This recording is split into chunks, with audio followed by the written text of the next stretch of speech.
Good evening, everybody, and welcome to Bordertown Strange. I'm Pam, and this is my co host tonight, Mark, and my other co host is Enzo because Jess is on vacation. But don't worry, we have planned for our normal notebooks game. We're going to actually be playing the folder game instead. Um, so I just dug out 5 of my folders, so we'll see what we can do with that. Um, Tonight, we are talking to Craig and Ashley Evans of Penn Paranormal. We all kind of grew up in the same town. So, Ashley and Craig and a few other members, they've really delved into investigating the paranormal and they've had some amazing experiences. So, really looking forward to hearing about that. So, welcome, Craig and Ashley. Thanks Thank for you. having us. Yeah, absolutely. So, just to get us started, we before we do anything else, let me go ahead and pull up. We always do a what the weird word. So we're going to pull that up here. And our what the weird word tonight is apport. And that is basically the paranormal transference of an object from one place to another or the appearance of an object from an unknown source, often associated with poltergeist activity and seances. And I know we've all heard of it. I actually have a story about something apporting. Does anybody else have one? Have you guys ever ran into that? We have it, the Garnett House, but you share Have your story first, and then we'll share ours later. Ooh. Well, okay. So back in the day, one of my friends, her name was Janie, and she has a house, or she had a house in Caney. And when she first bought it, it's an old Victorian, and it was really trashed. So I was helping her hang wallpaper and things at the time. And in order to do it, the whole place was paneled. And instead of taking that down because she didn't know what was behind the paneling, what kind of shape the old walls were in. So she just left it. But over the years, they had put so many little nails in the walls, and you couldn't see them on the paneling. So I would be hanging wallpaper and I would go up the ladder and then have to pull nails. So I always kept like a hammer hanging on my ladder. And I had gone up and started to put the wallpaper in, and there was a nail. So I reached down to get my hammer and it's not there. And I was like, I just had it. Where did it go? So I get off the ladder and I'm looking around and I'm not seeing it anywhere. So I was like, maybe Janie came in here and grabbed it and I didn't notice. So I hollered at her in the other room and she comes in and she's like, no, I haven't been in here. So she and I looked everywhere. We couldn't find it. So at that point, we decided to go out to her garage and get another hammer. And so we did and go back in. So I took it up, pulled the nail, hung it back on the ladder, and hung the wallpaper. And as I was stepping down onto the floor, I stepped on the original hammer and it scared the bejesus out of me. I will never forget that. So crazy. That is wild. My grandmother always said it was the little people from the other side that borrowed things and brought them back. I have heard that before. Borrowers. Interesting. Yeah. So tell us about your story. So I've heard that there's been things at the Garnett House that have apported. Am I using that correctly? You are. Yeah. I know Justin, the owner, has said at times that he would walk into places and like blocks or ping pong balls, something that existed somewhere else in the house would be in a different location. But we were there, 2 or 3 weeks ago. And our friend Jessica was upstairs in the attic investigating with Justin. They were both up there and they had gone back and forth along the length of the attic. Well, when they were walking back toward the attic entrance to come down, there was a block in the middle of the floor that hadn't been there before. So Jessica picks up the block and she takes it over and places it on top of a door that was leaned against the wall. And when she set it down, it literally just vanished into thin air. Oh, It weird. It didn't sit down on the door. It never hit the ground. They pulled the door out. They looked everywhere. Like there was no place it could have gone. And she was just in awe that had happened right before her eyes. That is so wild. Yeah. And it's always like, man, I wish I was looking, when it happened, but it never seems to work out that way. That makes me wonder if it was something made of energy and moving it dissipated that energy. Like it was a thought form from, the past or the present that briefly became physical, and then just the act of moving it made it basically vanish. Right. I don't know. That's odd. You know, there's one lady that I know. She no longer lives in our town, but she did. And when I was in high school, I was on the newspaper, and for a Halloween edition, I had interviewed some people that had ghosts or had stories to share, and Mhm. she was one of them. And her house is well known for being haunted. And I had sat down with her, and she had talked about she was in the living room one night, and she had gone in the kitchen and had poured herself a glass of water, and she set it on the island in the kitchen, and she had come back in the living room, and she was sitting on the couch, and where she was, she had a clear view into the kitchen, and she was looking, just randomly that way, and watched the glass go up in the air and move over to the counter by the sink. Oh, And I thought that was incredible. I will never forget that story. But she's the only person that I know that has actually physically watched, something move like that. mhm. I want a ghost housekeeper. I hear you don't have to pay them. Right? This one was kind of a weird one, though. It did strange things. It didn't always do nice things to the family. So Well, I I'm make not it sure worth I'd my like while that. somehow. That would be fun. That would be. Um, You'd start a business. Haunted absolutely. helpers. Okay, so let's kind of get going with Craig and Ashley here a little bit. So can you guys tell us a little bit about yourself and your team? Sure. I'm Craig, Ashley's husband, and Yeah, we please. kind of just started ghost hunting together. Yeah. So I've been, investigating off and on for about 20 years. And we were at an investigation at the McIntyre Villa. Gosh, it's been probably a year ago now. And we were playing a game of hide and seek with some other investigators that were at the location at the time. And I was down in the basement. I was the hider. I was down in the basement, and it's almost like this scene played out in front of me, of something that happened down there. And I thought, this should be written. Like, it's such a good story. And I thought, well, why not? So in that moment, I decided, like, we're going to do some more investigating, and I'm going to start writing. And so it kind of all started focused on the McIntyre, but since then it's grown, and we have other locations that we love just as dearly. And so that's kind of where we are. That is so Sweet. cool. Yeah, the McIntyre is such an incredible place too. Yeah, I'm kind of jealous. I want to go. Yeah, Mark, you've never been. Enzo got to go with us. That's No. right. It's a lot of fun. It was that was else. your first ghost hunt too, wasn't it? Yeah, my And now, first- how are any of the rest of them going to live up to that? That's what not. I've been told. That I started off on the top, and everything else is just going to look like crap after that. So. Very possible. It's going to be hard not to be disappointed. Now, I know one of the other places that you guys go a lot is the Garnett House. Is that Yeah. correct? Yes. So it's probably the most active place that we go. It's kind of a different kind of active. It's definitely a different kind of active than McIntyre. So McIntyre doesn't feel scary. It always feels safe and Fun. It's interesting, and you always feel like you get really good communication with spirits, and you have neat experiences there. Garnett is a different ball game. So it's a lot of poltergeist activity, which makes sense for the apporting, right? Because it occurs in places with a lot of that. And so we've seen, dolls fall. We've seen a book slide off the shelves. Craig witnessed that just a couple of weeks ago.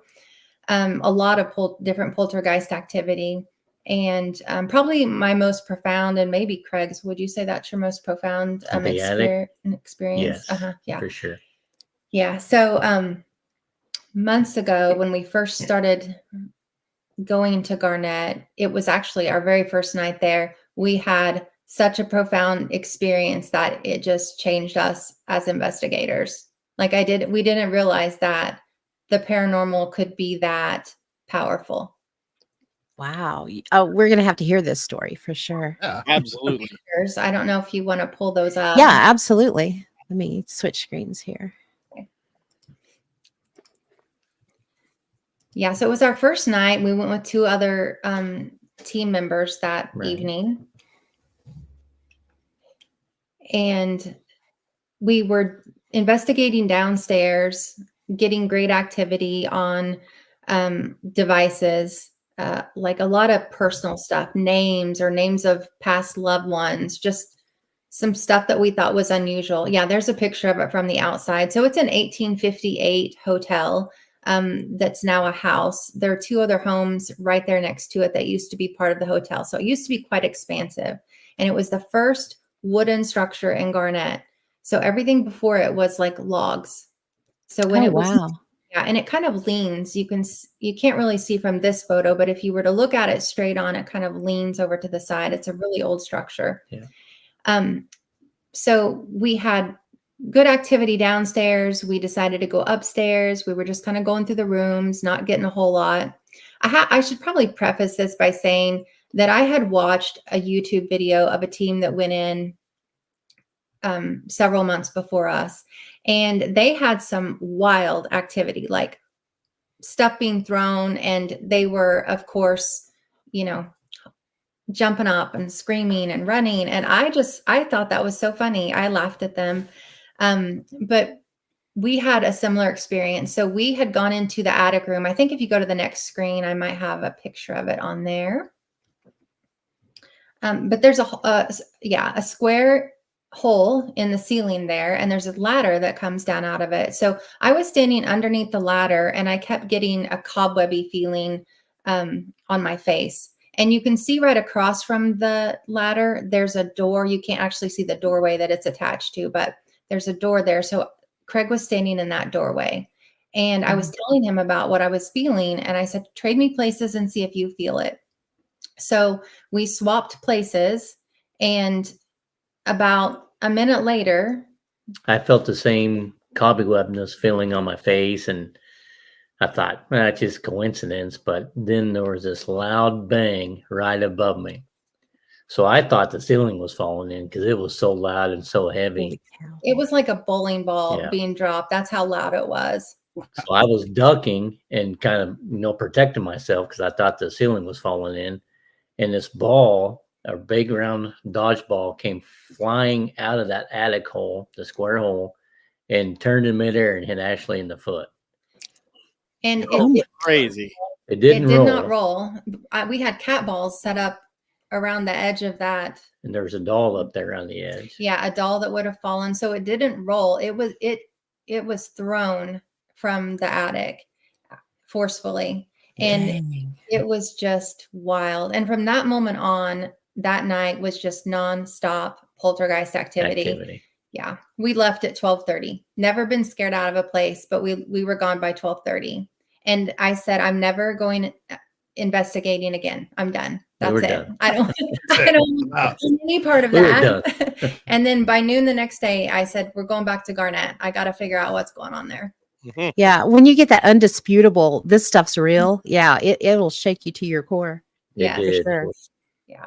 It was amazing. That's wild. Mm-hmm. Yeah. So we visit Garnett more than any other place. It's definitely a favorite as far as big activity. We actually are a part of some events that are, one's taking place this coming Friday night.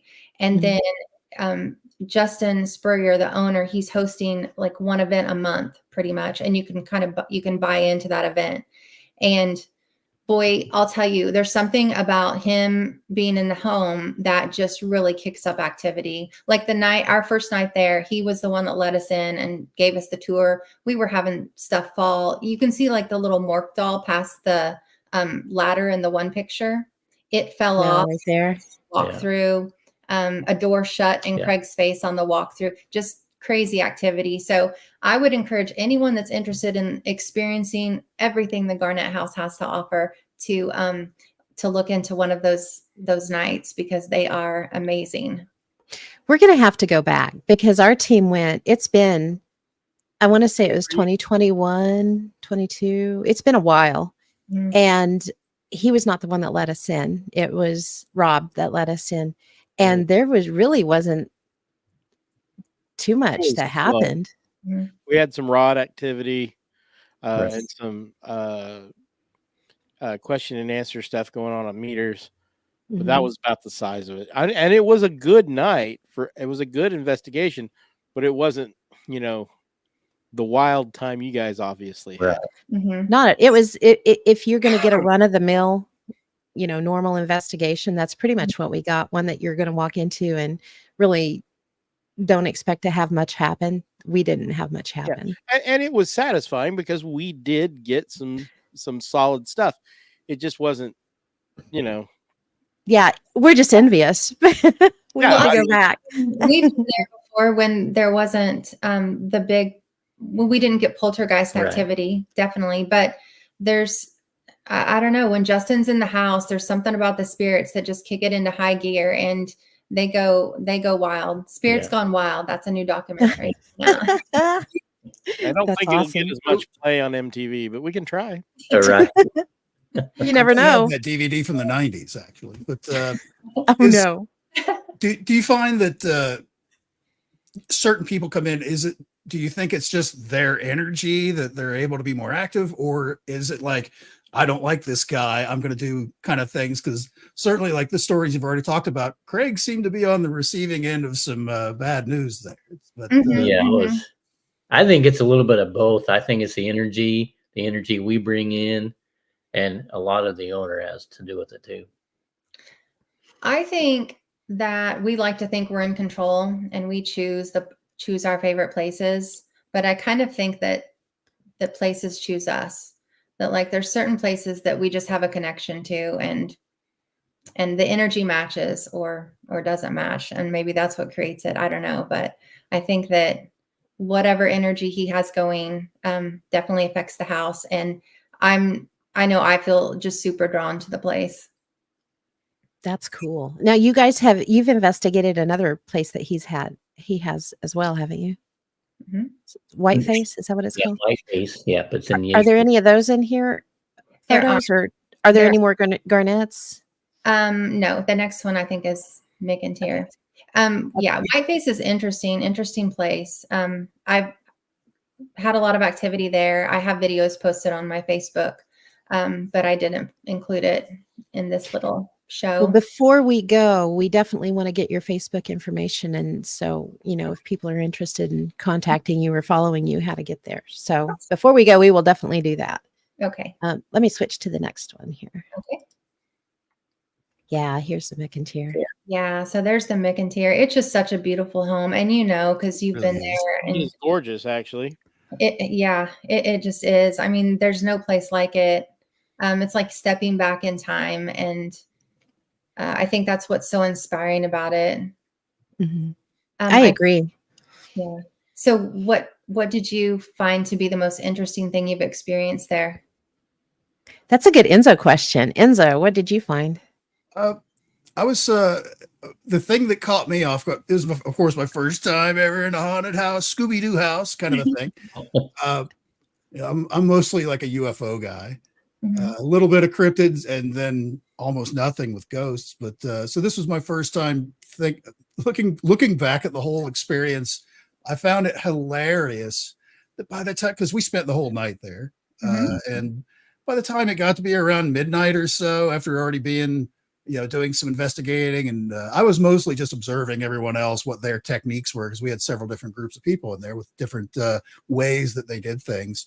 But by the time it got to be about midnight, none of us cared about all the foot traffic that was going up and down the stairs and all the running back and forth on the second floor hallway and stuff, because we'd heard it so much.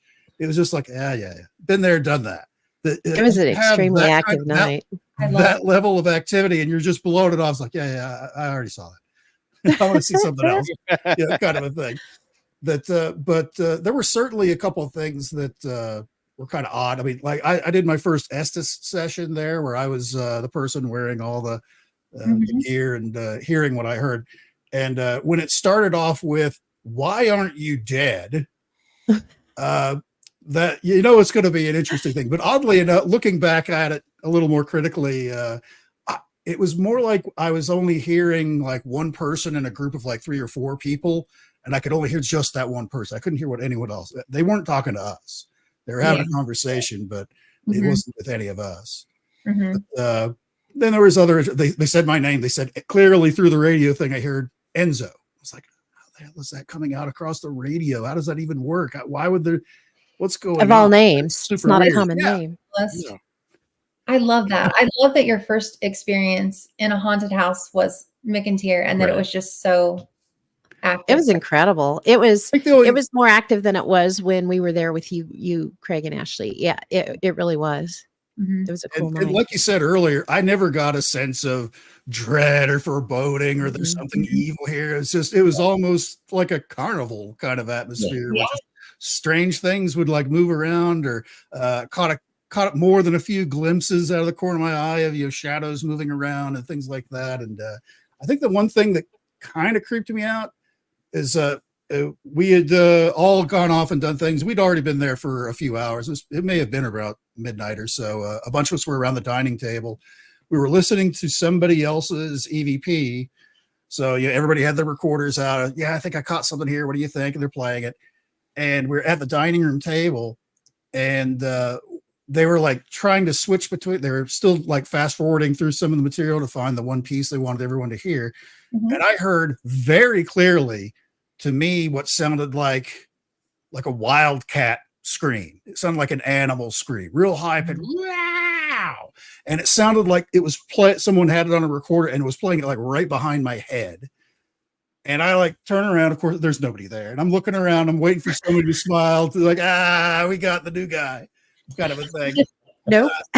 Nobody heard it. It was just me. I was the only person that heard it. It was like, wait, that was like very clear. It wasn't like I mistook something else, or that was very loud right behind my head. I still don't know what it Absolutely. was. That kind of freaks We me should out. have all heard that. We should have all heard it as loud as you said it was. And there was, because we were all right there. Yeah. And Stephanie, she had her recorder, and she set it behind her in the kitchen, and she picked up some crazy stuff while we were just in the dining room that she was playing back. And we're all sitting at the dining room table, and the kitchen light keeps flipping off and on, and we'd be like, oh, it's back on. So she'd go turn it off again, and then it'd come right back on in a few minutes. But yeah, it was a really active night. Teacups, a lot of rattling of teacups. A lot of rattling teacup. I was kind of disturbed a little bit when they were setting up, before they even really started doing the Ouija board on the dining room table. Uh-huh. Mhm. While they were setting that up from the kitchen, you heard some really loud bangs. It was like somebody had a hammer just like whang on one of the cabinets several times. I was like, what the hell is going on in this place? It's been kind of fun and light until now. It was crazy. And then when they did the Ouija board, nothing. That thing. Yeah, no, nothing at all. Nothing came through. Is this Justin? Yes. Justin says Stephanie is what always creeps me out when I'm at McIntyre. That's awesome. Stephanie's the best, isn't she? She's great. I'm I mean, gonna go except through these real Justin, quick. he's listening, so he's really the best. Hi, Rick. I have a picture or a video actually of Stephanie and Melissa doing the Ouija board, and they have these bunny masks. I mean, did they have the masks on when they were doing it, or did they do it unmasked when you were there? She did have a mask on. Stephanie did, but she didn't have a bunny mask on. Okay, well, they were just hilarious. I mean, it's the most hilarious picture. With I the imagine. Ouija board, like a serious thing, and then there's these bunny masks. So That's awesome. I got Why it. not? Yeah. So Oh, Rick said they're watching us all on their TV. Oh no. Oh, nice. Up close. Yikes. I did include a piece of evidence from McIntyre. It's on the next slide. Okay. Let me switch. So the very first time we were there, the people we were investigating with had an SLS camera. Yeah. And so you can kind of see that Craig and I are seated on a bench in the upstairs hallway. That's me with my legs crossed. Mhm. And you can see the outline, the little stick figure in red. And I have this full video. This is just a screenshot from it. But that little fellow climbed right up into my lap when I was sitting there. And the person behind the camera, of course, they were telling us what was happening as it was happening.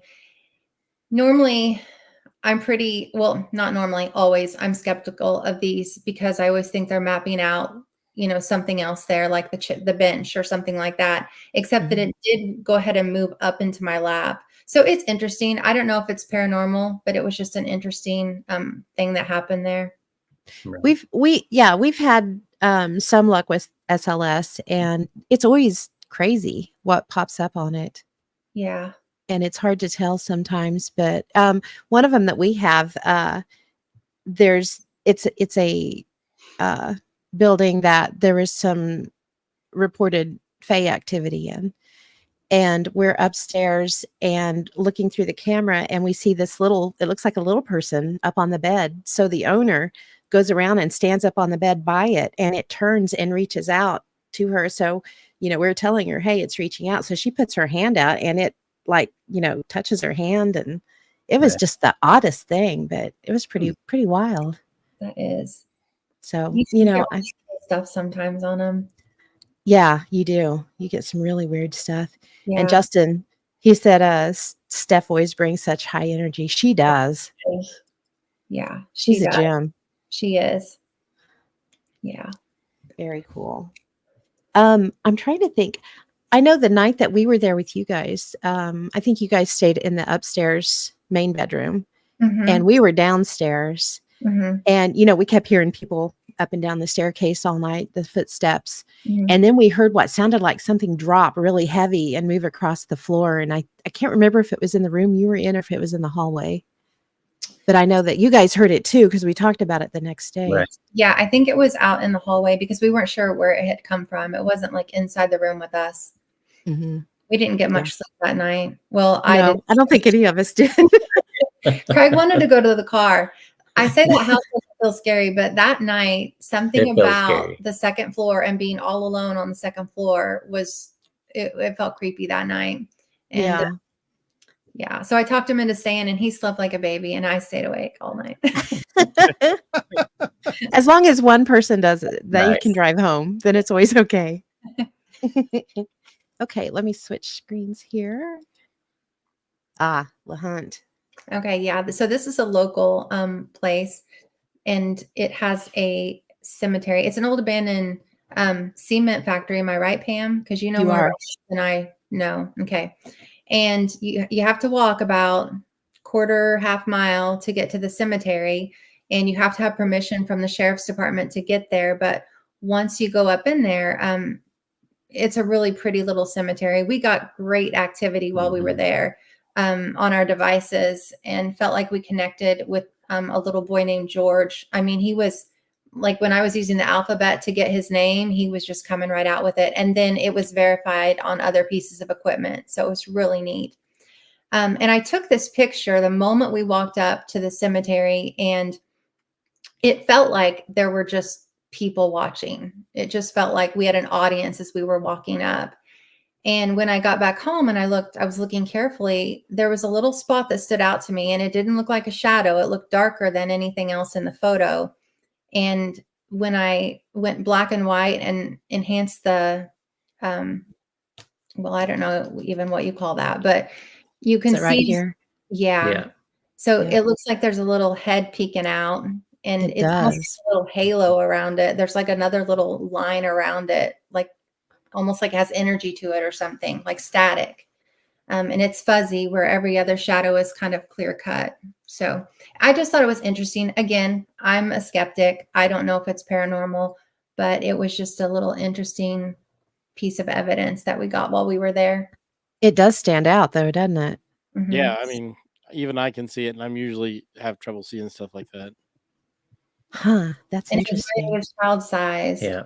Mm-hmm. It was just, that would be a big coincidence that we would get that much activity from a child, and even like asking us to play hide and seek and, things like that. And it just looks like a little kid peeking out there. So It does. It's been years since I've been back in there. I'd love to go back in there again sometime. I mean, it's well kept and it was beautiful. We went in the spring, and all the Yes. wildflowers were all over the cemetery. It was just really peaceful and beautiful there. Nice. And we were talking before we went live. I do have family buried in there too, so it would be cool to get back in there and to see, because when I was there last, I didn't know I had family buried there. So it's been that long. Oh, I So- didn't realize that. So you didn't realize it when you were there before. I did not. My aunt told me, Aunt Joanne told me Frankie McLeod is a relative that's buried in there. It's a little boy or a little girl, actually, Oh, named Frankie. Yeah. Okay. And it's one of the graves that you can actually still read the stone on. I think there's several McLeods Yeah, there. I think so. Is there? Cool. Yeah. I definitely need to get back in there. It is a cool place. So if you're in the area and you get a chance, definitely contact the sheriff's department and see if you can go back to the cemetery, because it's beautiful. And it used to be, it was a cement factory, and the workers lived right there. And so there's a lot of foundations left where the houses were. And I know they moved some of the houses into Independence. So there's still a few of them in Independence that stand now that are lived in, which is pretty cool. That is cool. I didn't Um, know. Yeah. Yeah, I just found that out I don't know, within the last 2 years, I think I had found that out. Well, that's Yeah. neat. Justin.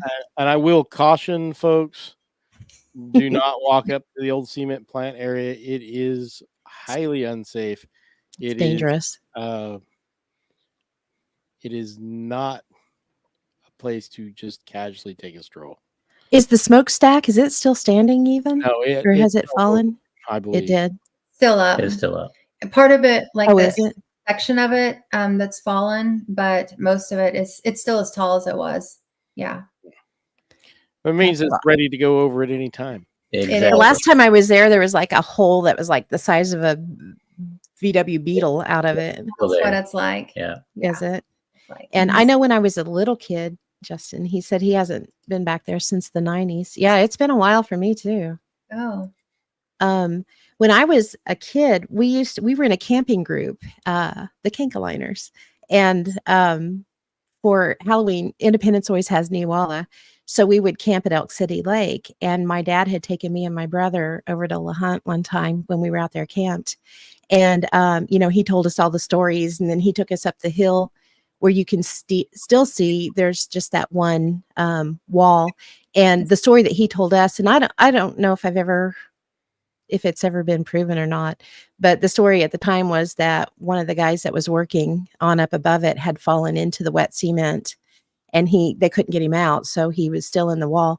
But they had taken his pickaxe, his shovel, and what else was it? Oh, the wheelbarrow, and put it into the wall.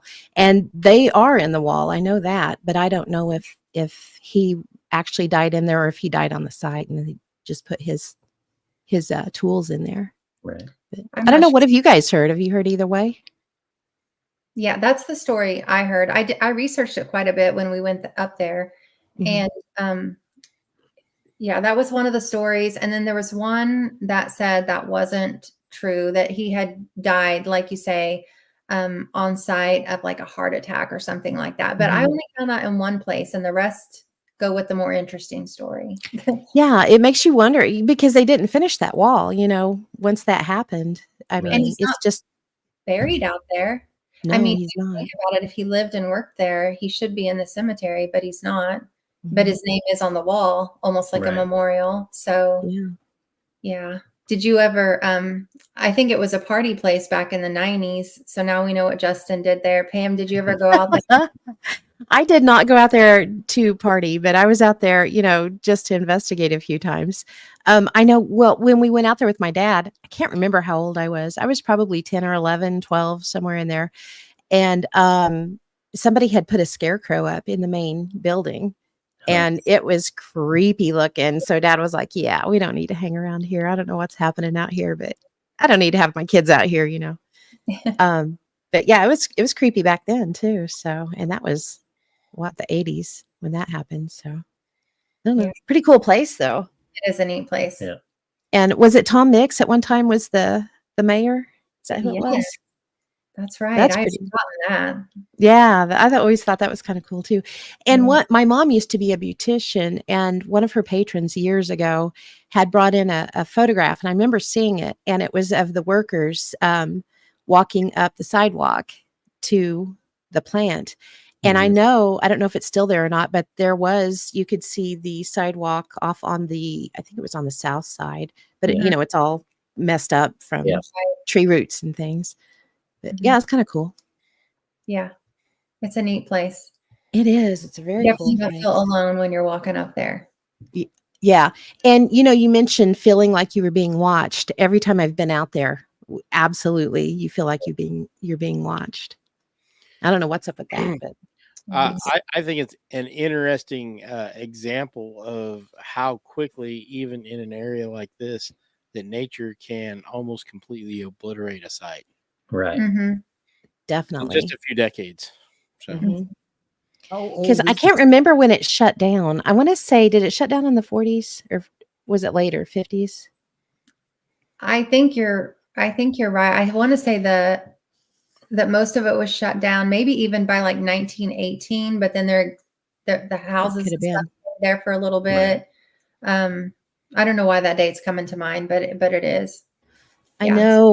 know my mom's uncle, Uncle Clarence. I think him and his wife lived out there at one time, but I don't know. I'll have to ask her if the cement plant was still running then. I don't know if it was or not. I can't remember. I would think, as close as it was to independence, that a number of families probably just stayed there for a while. They Right. may have, yeah. When you look in the cemetery, a lot of the stones have dates later than when the cement plant would have been in operation. Actually, Yeah. most of them. Yeah. So I think it probably, like you say, Mark, remained a town for a while, and people's homes out there. And it had a school out there too that's been turned into a home. Neat. Yeah. When you get off the main road and you go by where the corn maze and everything used to be. Yeah. And right where the gates are, there's that building off to the north. That was the schoolhouse at one time. Okay. Interesting. Yeah. And it's a private residence now. Yeah. It's kind of neat though. That's a neat home. That's really neat. Rick said he believes it shut down mid to late 20s. You could be right. It could be. I know when we saw it, I thought it must have taken as long to build this as it did to last in operation, because I just can't even imagine with the technology they would have had, or not technology, but the equipment that they would have had to build something like that back in those days. It would have taken so much longer. I mean, Yeah. today it would take a long time to build that, so I can't imagine back then. Yeah. Pretty cool place. Yeah, it's a neat Yes, place. it is. Ooh, this is a good one. Okay, so this is Malvern Manor. It's in Malvern, Iowa. And we've investigated there a couple of times.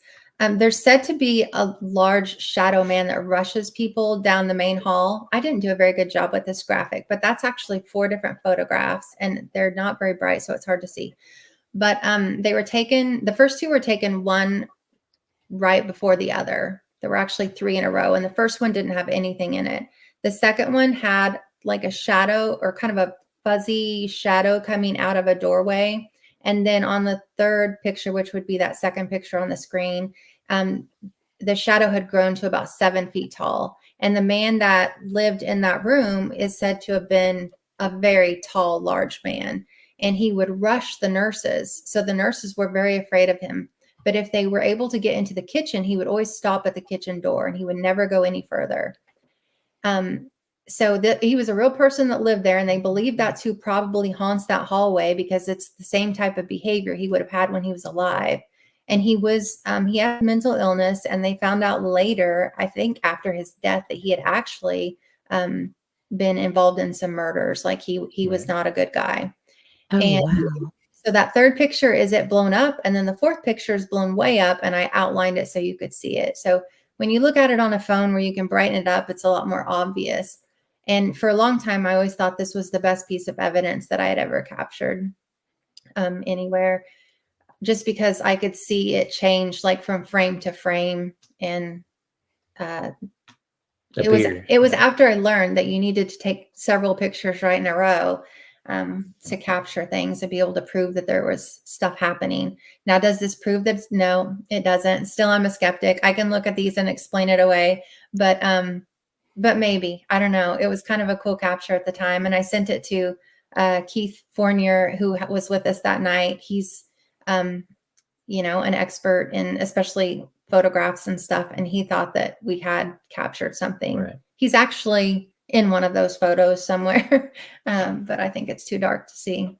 Yeah. Wow, that's pretty Yep. cool. Yeah. Yeah. Otherwise, Malvern hasn't been super active for us. Our friend Jessica, it's her absolute favorite place to go. Like, she loves it. Okay, so there's La Hunt. Yeah. 1918. Oh, I was Yeah, right. 1918. Yay. Yeah, the internet is full of useful information. I could even tell you who bought it. But I didn't want to be rude and be on my phone while we were doing this. But yeah, Malvern's a cool place. It's close if you're in the, you know, this area, the 4-state area. It's easy to get to and an interesting place. But we haven't gotten a lot of activity there except for just a few little things. Yeah. That's a really cool catch, though. Oh my gosh. Yeah. I know I haven't been there, but Ken has been there from Amok, and he really likes investigating there too. That is really neat. I mean, I think some places just choose their people because, you know, we just don't get much there, and nor do I feel drawn to go back over and over. But, you know, some people do. And that it fascinates me, like what it is that connects people to different places. I would agree with that. Yeah. Yeah, I really feel a lot of it. It goes to like vibrations, whether it be physical or psychic or what have you, whatever you call it. I've got places like that I want to go back over and over again. I don't know why. Right. Mhm. So, You know, I know you guys have investigated the Sally House as well in Atchison. Yeah. Did you have much activity there when you were there? We didn't, but we were with a group. Go ahead. There was a bunch of us, like Mhm. 20 of us in there. So it was really loud, but they had the SL cameras up, and the basement was where we had the most activity at, is in the basement. tiny. Yeah. Yeah. But it was later at night when we were in the basement. So there was probably only about 5 of us, 6 of Right. us left. And that's when stuff started picking up. Is that You your know, place? Yeah, it is one of our places that really draws us back. We haven't gone yet, but it's on our radar to get back there. When we were there, it was the strangest thing. I know you guys have heard this story before. Weird things happened, but they didn't seem to register with us. And you know, it would happen and we would be like, huh, you know. And then we went home, and it took what, Mark, like 3 weeks before 2 or 3 weeks at least. before we ever got around to actually reviewing our evidence or anything. And when we did, I think Jess started first, didn't she? Yeah, and we're just like, nobody cared. Yeah, we were so apathetic about it. It was just crazy. It's You know, strange that all of you went through that. And then when you started looking at the stuff that you had been sitting around for all that time, you're finding all of this data What that you the didn't even look actual, you know what? It's like, at. Yeah. but you know, why Jess, weren't we dancing in the road? I mean, just it was the weirdest thing, you know, because we had the pictures. Mike had looked out the door and noticed the bird sitting there, and he was like, "This is really weird, guys. Come look at this." So we all go out and we crowd around this little bitty wrought iron chair, and there's this bird just sitting there and not moving at all, even though we're all crowded around it, and we're all like, "Huh, look, you know, blah blah blah, whatever." And I remember just blowing it off. It's like, yeah, whatever.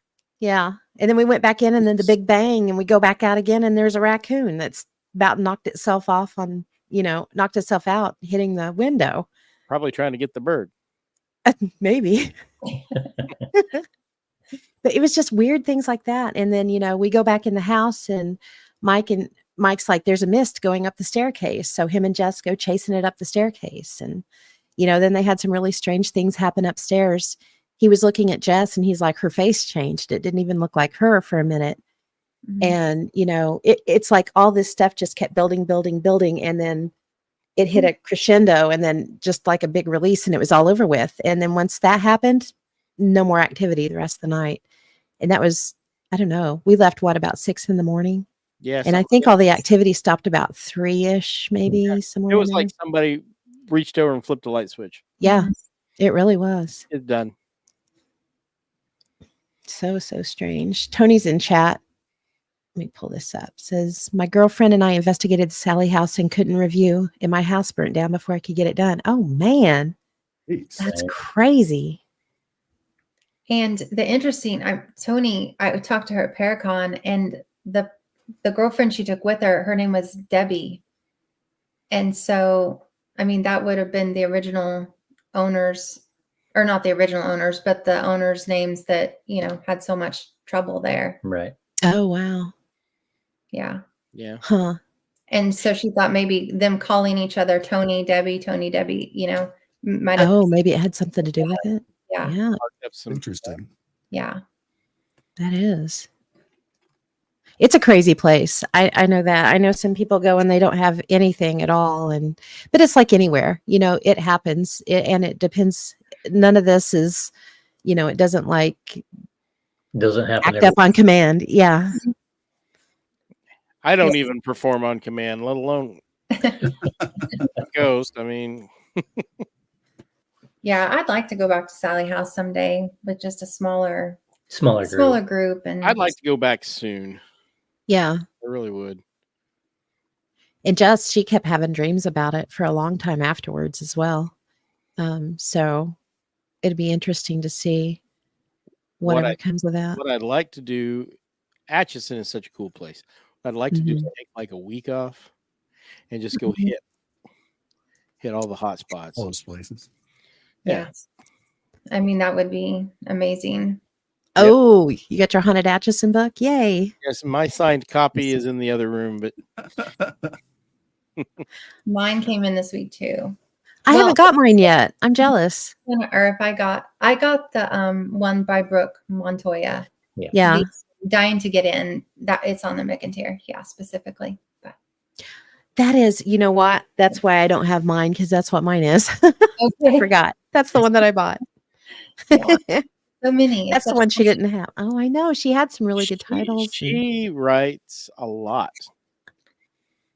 She's super nice I'm too. kind of envious of the ability to actually sit down and get something done, because, you know, with my crazy work schedule, even if the few times I do have time to write again, I spend the whole time trying to catch up with what I've done and don't have time to get more than a few pages done at a time.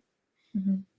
So Yeah, I've got, you know, snippets of things written all over the place. I keep trying to throw them in a folder, so maybe one day I'll have enough put together to do something with.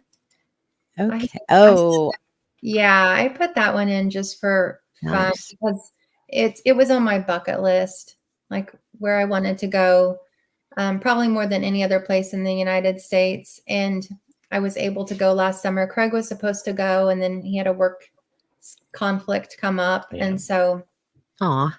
yeah, I know it was a bummer. But I took my friend Ginger, and it was just an amazing trip. We went to Waverly Hills, and we went to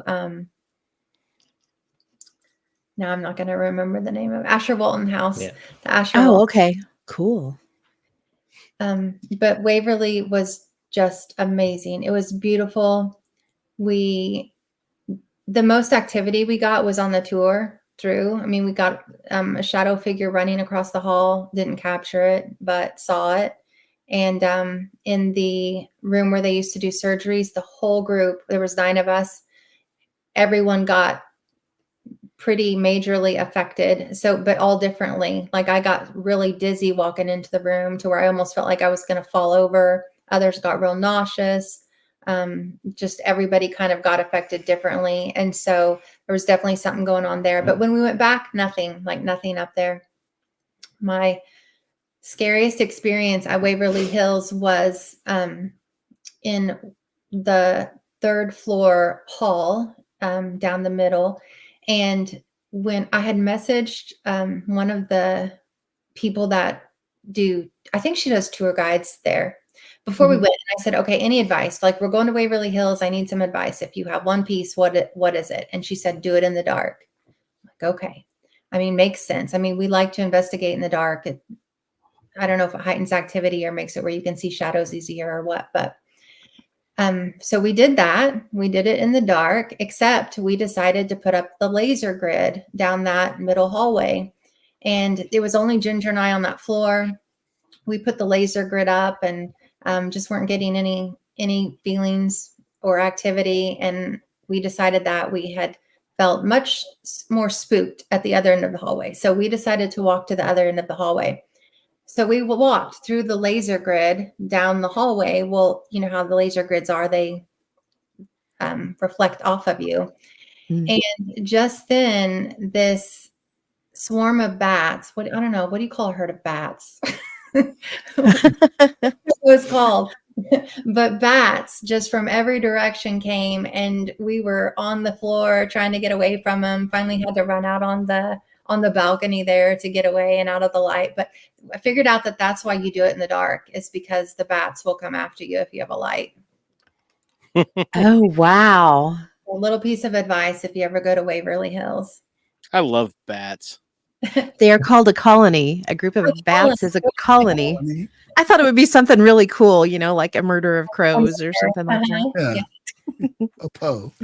Yeah, that's A funny. Poe of bats. That would work. The Waverly is the one that's in Louisville, right? Yes. My friend Karen from Doof Doof Paranormal, she lives in Australia. She came over 2 years ago and did the full, all-nighter running around and caught pretty much nothing. She was there the whole night with a couple other people. They had the place for the most part to themselves and just didn't catch much. But near the end, they did they call it like the body shoot or something like that. The long hallway down thing. We're supposed to get outside. They went all the way to the bottom of that. Sat down there for a while, didn't experience much. Well, now they have to turn around and go all the way back, which it's a long walk period, but it gradually goes up steps. So by the time you get about halfway up, you're kind of huffing and blowing a little bit if you're not in the best of shape. But she had her video camera, she had like an action cam just on her like this and had it running the entire time. And there was herself, and I think it was two people, maybe it was three, 2 guys and a girl, I think. So 4 total. As they were walking back up, you can clearly hear on the video, she's, it's to that point, they're halfway up, they still got a long way to go, and they were trudging along, and she just kind of offhanded is like, da, da, da, da, da. Made that kind of a, I'm passing time and bored because I'm out of breath kind of thing. And you can clearly hear immediately after what sounds like a female voice. Da, da, da, da, da, da, da. Oh, wow. Kind of doing the same sing-songy kind of thing. And she's like, hey, was that you? Talking to the other girl. And she's like, what are you talking about? That wasn't me. I didn't do anything. So I guess you did catch something after all, but she's of course very dubious about everything, and almost to the point it's like, come on, that was something. I mean, the only person it could have been has said it wasn't them, and it's not like there's anything else around. Right. Take it when you get it, Yeah, that's pretty cool.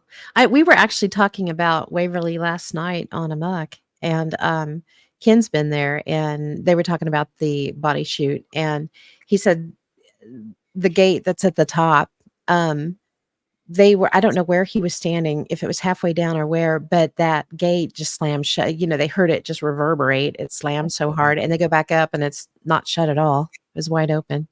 So that's crazy. Yeah. That was that was so scary. We went down into the body chute, and Ginger and I, we got about halfway down, but we would go several yards down and then we would stop and listen, go several more, stop and listen. And we got about halfway down and we could clearly hear footsteps at the bottom. And then you're stuck with, okay, now what? Because now we have to, like, the goal is make it to the bottom. So we went ahead and went all the way down. No more footsteps. Like you said, Enzo, mini breaks on the way up because it's a jaunt. But the whole time we were worried that somebody would shut the door, because the lock on that body chute is on the outside of the door. And Ginger kept saying, what if somebody comes along and shuts that door and locks it? What if somebody locks the door?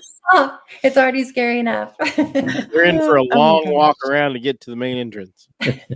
No wonder it made such an impression on him then. That would be scary. Oh my gosh. I was going to say, if that gate slammed or even the sound of a gate slamming, wow, I would have hit the floor, I think. That would be terrifying.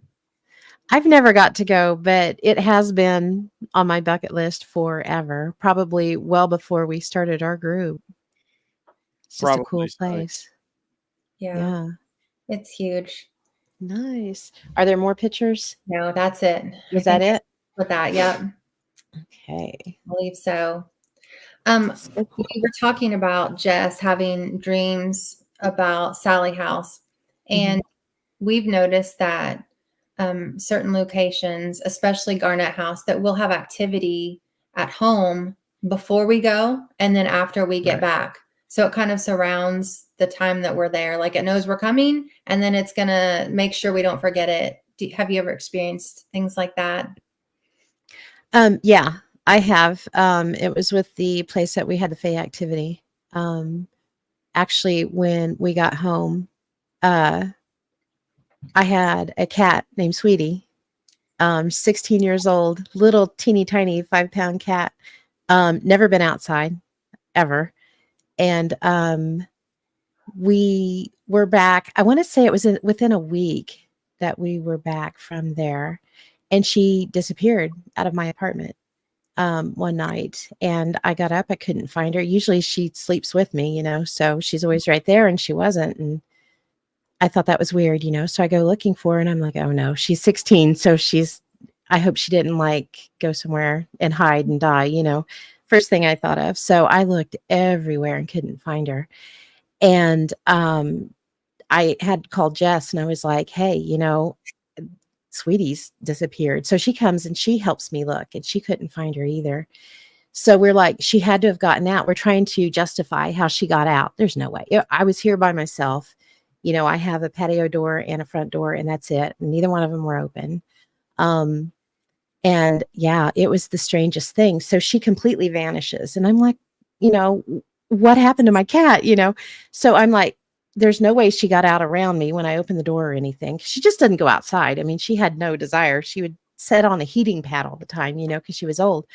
And it was within a few days of her disappearing that I saw a dirty bare footprint, small, in the middle of my hallway. And it pissed me off because I immediately knew what had happened. I knew something had followed me home, and I knew something did something with my cat. And I took a picture. I did have the, you know, thought to actually take a picture. So it is documented. And it is just one single dirty footprint in my hallway. And if you know me, I have a prosthetic leg. I don't walk barefoot because I can't. So if I'm in the hallway, I've got shoes on, and it would have been the only other person that could possibly have been barefoot would have been my granddaughter. And she would have been 2, 3 at the time. And the footprint was bigger than her foot because I checked with one of her shoes, bigger than her foot, but quite a bit smaller than mine. So it was neither one of us. And it was dirty. You could see the dirt in it. So yeah, weirdest thing to have happened. No, never found her. Not hide nor hair. We put up signs. You know, we scoured the neighborhood. You know, we were all driving around the neighborhood looking for her. Yeah, everybody was keeping an eye out. Yeah, we never found her. And we thought, you know, maybe she got outside and one of the neighbors took her in.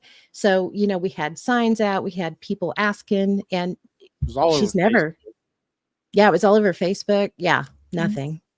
Never saw her again.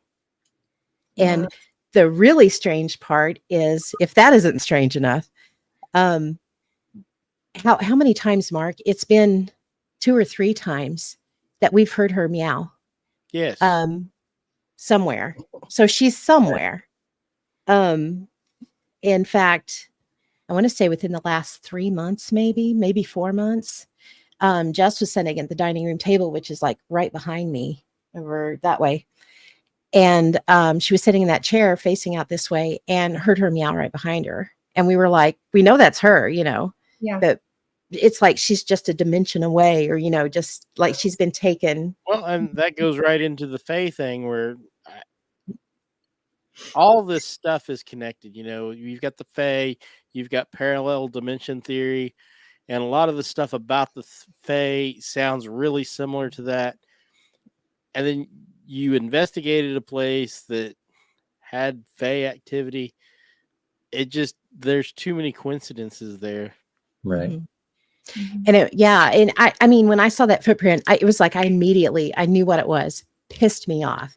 So I was like, I just got so mad, and I was immediately like, whatever, whoever you are, whatever you are, get out, bring my cat back, and you just get out of here. And I immediately saged. I immediately did everything I could think of, put crystals out, brushed it out the door, kicked it out and everything. And yeah, but I never got my kitty back. Yep. It's the little people from the other side, or as those people. Yeah. Big jerks. Yeah. It better be nice to her. That's all I can say. My grandparents were very down to earth, but my grandma swore up and down that the little people on the other side just borrowed things and brought them back. Sometimes.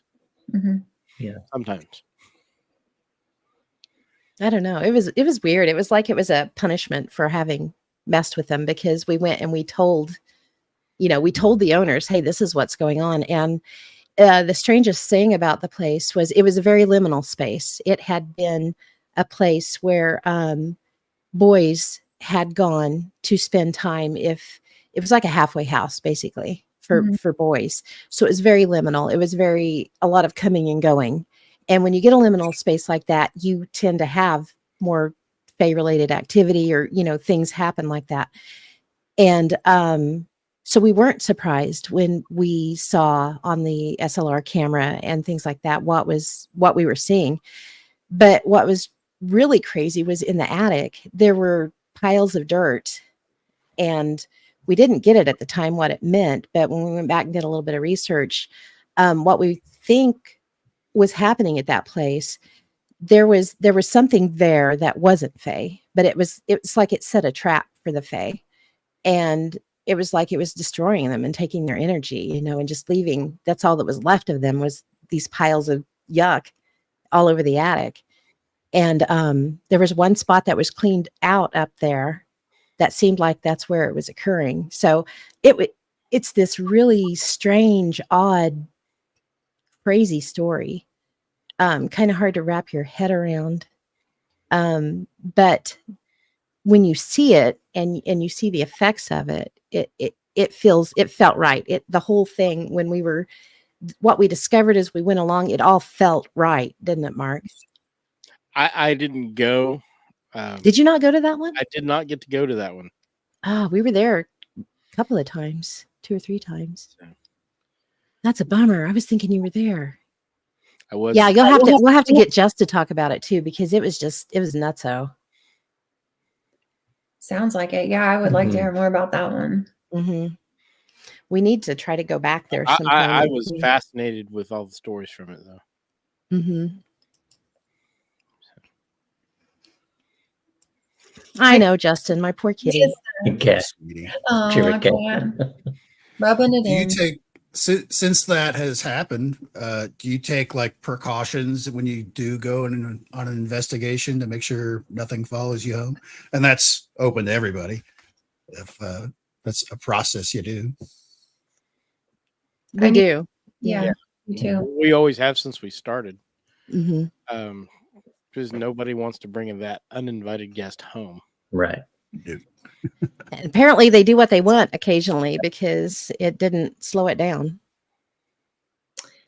Yeah, we didn't used to do that. Hey, There's Jess. Jess. Yeah, hanging out at the Crescent.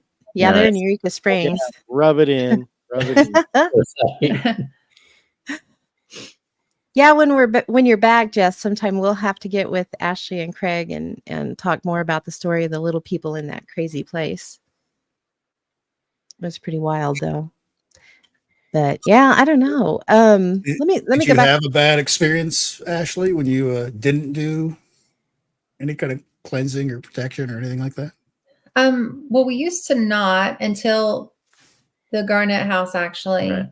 And the very first night we were there, we did, after we got to the car, we did some things. And then, ever since then we have, after we're there, but it help. I mean, I don't know if it helps or not. I don't know. We still have stuff happen. Right.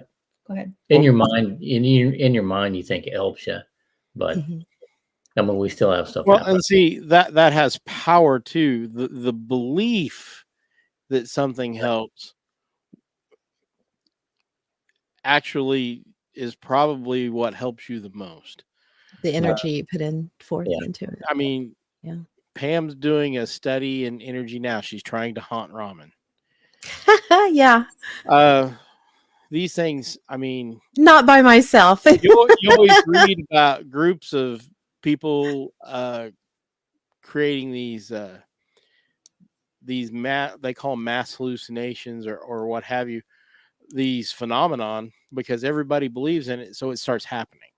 Yeah. Yes. And on a much smaller scale, I mean, it would apply to you. If you believe in something that it's going to help, then it should give at least some protection. Yeah. Absolutely. I know they did it's called the Philip experiment. It was done back in the 80s in the UK, and they were trying to figure out how hauntings occur and what are ghosts, kind of like we still do today. And so what they thought, they had the presence of mind to try to actively hunt a doll. So they came up with a whole backstory on this doll, and they all started putting their energy into it, and they started getting questions answered when they would do seances and things. And it was acting, the answers they were getting went along with the story, the backstory that they had given this doll. And it's kind of a tulpa effect where you can, Absolutely. thought Mhm. form, you put enough energy into it, enough people do, and focus on it, you can actually do it. Or even one person. I can't remember the author's name. He was writing a book and he got so into it that he started experiencing stuff he was writing about. Oh my gosh, I know who you're talking about. Yeah, I knew. Too. The detective, something with sparrows. Yeah, I can't remember Ah, the I'm not getting specifics, his name. but everything he wrote about started happening, and he quite frankly freaked himself completely out, Hmm. and his family.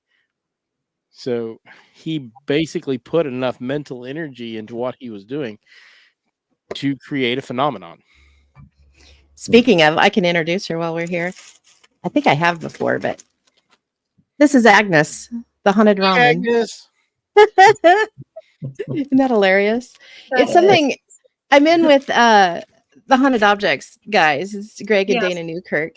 And they're the ones that are there. We're doing it right now in one of our groups. But it started back when they did a live show for Halloween where a whole bunch of teams went to Salem. And I don't know if you guys saw it or not, but they had different, I know the Ghost Brothers were there, and can't remember who all was, but there was 2 or 3 different groups. And one of them brought a Dybbuk box, which Dybbuk boxes are fake, and that got proven by the guy who created the original one. He's like, yeah, I did that, and everybody, it kind of took off, but it's fake, guys, and that's a really good, actually a really good idea of these things. Well, if enough people believe into it, because there's people that do have Dybbuk boxes that do have activity around them, so I mean, that's another great way to do it. But anyway, the Dybbuk box that they had in Salem, one of the teams had, and they were going to open it, and it was going to cause this big huge stir, and all this stuff that was going to happen on live TV. And they opened it up, and it was a block of ramen. So they immediately shot away from it and went to another team. But it turned into this big huge joke for the teams that were there. And so Greg and Dana, in one of their Patreon, in their Patreon, they were like, yeah, so this happened. So, you know, I wonder if we could haunt it ourselves since some Dybbuk boxes are haunted. Can we haunt ramen? Let's make it fun. And so they did the first haunted ramen thing and had a lot of really good uh, luck with it. So that was a couple of years ago. And so this year, it's been about 4 months now. We did it again, and we've all haunted ramen to see how it works out. And I haven't had a lot of activity with mine, but she's gone on a lot of fun places, fun adventures. Yeah. So she's been to McIntyre and she's been to Missouri State Pen. Yeah, taken her quite a few places. You should get one of those blank voodoo dolls and try to get it haunted. Well, you know, and in November is when we're going to end the whole thing, and at that time you can either choose to move it into something if you don't want to get rid of it, or what they want to do is a bunch of them want to. Yeah, she just said she was at Paracon. Yeah, she was. Yeah, Agnes was at Paracon too. What they want to do, and they did this last time, was they have you eat the ramen to see if you can be possessed by it, basically, you know, and then it won't be long because it's not going to be with you forever, kind of thing. But there's a lot of people that don't want to eat their tulpa that they built, you know, and I don't want to. I think that's weird. Yeah, that sounds weird. Yeah. Sounds So- delicious with a egg on Sounds top. delicious. Mm. Well, I would move her into something else because, you know, I kind of got attached to her now. She's been around for a while. So yeah, I'd You hate should to. put some googly eyes on it. I should. Too funny. But yeah, it's kind of fun. Something weird to do, you know. Yeah. I mean, And it is an interesting experiment because it is. when you get to studying quote unquote magic, a lot of it has to do with belief Mhm. and, you know, putting energy into an object or what have you. Hi, Sylvain. Thanks for hopping on. Hey, buddy. It does, and you know that's one of the things that they're really trying to do is when hauntings happen, a lot of times it scares a person. It's because it's the unknown, you know, and the unknown can be really scary. So what they're trying to do is, if we haunt these things and find out that we can haunt that, what if we do it in a fun way? And what if we make it a fun experiment and a fun process? And so it's not such a scary thing. And that's kind of what's been going on with this is, you know, and it's been kind of cool. I don't know. It'll be fun to see how it ends. I mean, and this translates to so many potentially haunted places, you know, say Mhm. Gettysburg, you know, all that negative energy that was focused there. All of so many people's last energy, whether there's actual ghosts there or not, or if they're just memories because of all that energy. I mean, I think at least you've got to admit that part of that is absolutely real, whether you believe or not, because there's something to it. Yeah, absolutely. Rick just said, I fear no haunted ramen. That's funny. And this brings up another thought. How long do these thought forms last? I think they last until nobody remembers them. Right. Absolutely. I think they last until you just stop putting energy into them and Until you you stop. forget about them. Yeah. Because how come we never hear about ghosts from, you know, the Stone Age? Hmm. Nobody remembers. So there's no energy being put into those thought forms. Just said there's definitely a lot of bad energy at Gettysburg after the Warren Con. That is true. Yeah, that was kind of a huge stinker, apparently. that was kind of a it show. Yeah, that's a good way to put it. How funny. So one thing I do want to ask you guys, you do use equipment as well. What's your favorite piece of equipment that you use? Do you have one? What's yours? Ashley's good at the SS method. Mm-hmm. I'm not good at that one, but we have a lot of activities on the cat balls. A lot of activity on the cat balls. They're fun and simple to use. Right. Mm-hmm. Yeah. They We- are. Yeah. Yeah. We just got a new tripwire, so I'm excited to use that. To get to try that this week. Yeah. I've been eyeing those. Let me know how it works. Okay. That'll be I neat. several of my friends, like, what's your favorite piece of equipment? Kind of same question, because I knew we needed to expand a little bit, and that's what they all said. So we got the big tripwire, and I'm excited to see what kind of activity we get with it. That's cool. Yeah, Yes. that'll be fun to find out. All right. Justin just said, I'm over here answering everything like a weirdo, but I'm the only one here. I mean, feel free to comment.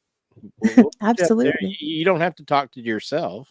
But me, your eyes and your ears is the best to use.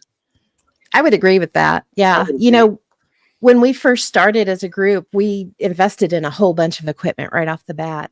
I hardly And yeah, we hardly use it now. We go more on senses a lot more Yep. than anything.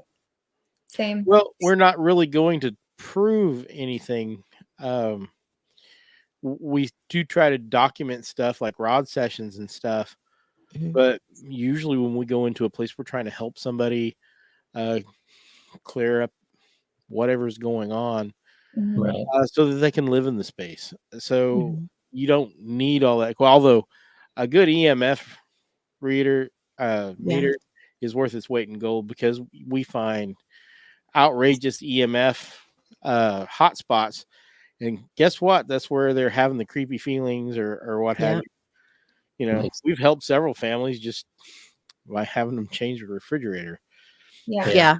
You know, Yeah. Have a move in appliance or switch it out or yeah. Mhm. And, you know, there was one place, Mark's made a couple of them a little upset with him because he's fixed the door that swings open by itself because it wasn't a ghost. It was yeah, an issue put with a the door level on it, itself. and I said, "Well, there's your problem."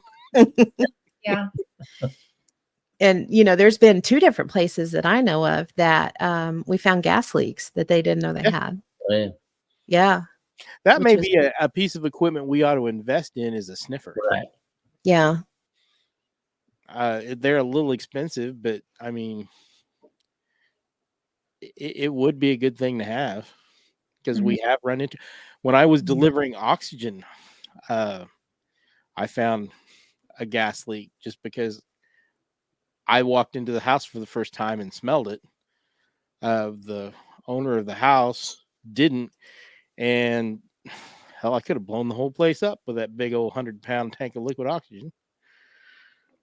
That's scary. If they It's had to have just- an oxygen mask all the time, they probably never smelled it because Yeah, they may not have. no Hey, oxygen. no, I walked in. You realize you got a gas leak, right?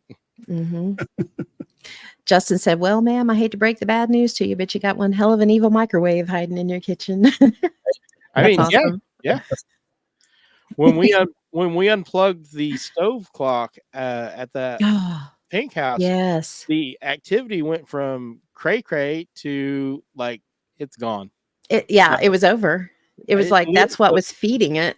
literally flipped a switch. So, hey, if anybody out there can find one of the old West clock plug-in mechanical alarm Mhm. clocks, I would be interested, because those are great EMP or EM pumps. They put out a ton of EM. Really? It's a wonder anybody got any sleep in the 50s and 60s. I kid you not. Huh. They're awful. They do put out quite a bit. That was a crazy night. That really was. That was the first night I think we got our very first actual disembodied voice, and we caught it as a, you know, just on audio as well, but we could hear it out loud in the room with us. Yeah, and like I said, I kicked myself for unplugging that stove because it just it died. Who knew that would happen? You know, we had Well, we were no getting clue. EMF in the 230s, 240s, Yeah. 6 feet away from it. Is like, what? Yeah, we're like, well, no wonder we feel creepy and like somebody's watching us, you know, because there's all this Charging in up the the whole air. neighborhood. Yeah. Yeah. My friend's grandmother's house was very haunted. It had like 7 deaths connected to it. And so when they tore it down, her dad saved a piece of the flooring where one of the incidents took place. And it hangs in her garage. And we took our equipment over because she has a lot of activity there inside the garage. REM pod. Yeah, we had the REM pod there and some other stuff, but the EMF detector we took it over to the board and nothing happened. And I gave it to my friend and she takes it over to the board and it lights up, like goes off like crazy. And so then I take it back, go over, nothing. Like it's not working for me. But when she takes it to the board, it just lights up. It's like it recognized her. Well, and that's also where we get into that weird resonance thing where some people just resonate with things. Right. And I think that is a lot why some people have a lot of activity and some people don't. I can kill the activity in a room just by walking into it. Yeah. Well, this wasn't paranormal because on the other side of the wall was a freezer. And when the freezer would kick on, it was setting. Yep, that'll do it. That's hilarious. It took us a minute to figure that out. But we thought the same thing, Mark. We thought it was just recognizing her. Yeah, and in other circumstances, it might have. That's Yeah. cool. Sure.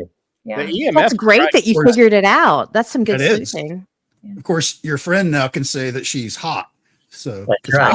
I God, so, mean, she is hot, but see? yeah. That's awesome. But also that type of energy from those old pieces of equipment or like refrigerators, microwaves, whatever, that can pick up energy around it. So it's hard to know, are they sensing things because they're sensitive to the EMF, or is the EMF attracting? I think it's a little bit of both. I think sometimes the EM feeds the activity so you can actually detect it. Right. And then I think some people actually confuse the feelings that they get from this equipment with there being something malevolent hanging about. So it can go both ways. I really think sometimes it does feed it and you got actual genuine activity because you've given it a fuel source. But then again, you get the situations like we had where this lady's kids were sleeping with their head 6 inches away from a refrigerator putting out 200 or 300 on the EM field. It was huge. I'd never seen it go that high. It was on the millimeter from across the room. Yeah, her kitchen backed up to their bedroom. And so the fridge is in the kitchen against the wall, and in the bedroom, their bunk beds were against that same wall, just on the opposite side. So their heads were right there in the middle of all that. And they couldn't sleep in there because they were having bad dreams. They were seeing things, they were hearing things. They felt like somebody was watching them, and they just couldn't stay in that room at all. Well, once we figured out what it was, we were like, we know not everybody can just run out and buy a brand new fridge, but just, let's get the bunk beds moved. So they're off that wall. Let's put them on the other wall. And then, look into, when you are able to, I would look at replacing this fridge because it was just pouring EMF off of it. And when she told her dad what was going on, he was like, yeah, we're buying you a new one today. So they went and got a new one and it stopped. They didn't have any, the children didn't have any problems after that. So it was pretty cool. Yeah, that's what it's all about right there. Yeah. I mean, I love being able to help someone. Yeah, it was neat. Yeah. Justin said, but who's to say that there wasn't a ghost over there activating it as a means of setting off the meter, just because maybe that's how it was responding to her walking up. I can't agree with that because she is connected pretty good to that place. It could. I mean, I won't discount anything right off the bat. I mean, I will consider it as a possibility. Yeah, it's a good way to look at it too. So another point of view. Justin said, as soon as we figure this all out, Big Brother is going to turn on all the EMF and run it through the towers, and we'll all be haunted again. You're probably right. Well, just think of what it would have been like if Tesla had got his power towers up. No kidding. My gosh, we'd be saying hi to our neighbor who's been gone for 15 years. Hi, how you doing, buddy?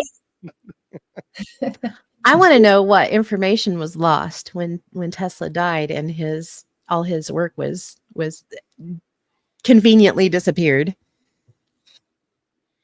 Oh, I'm sure that some of that made somebody a lot of money. Yeah, probably. Probably.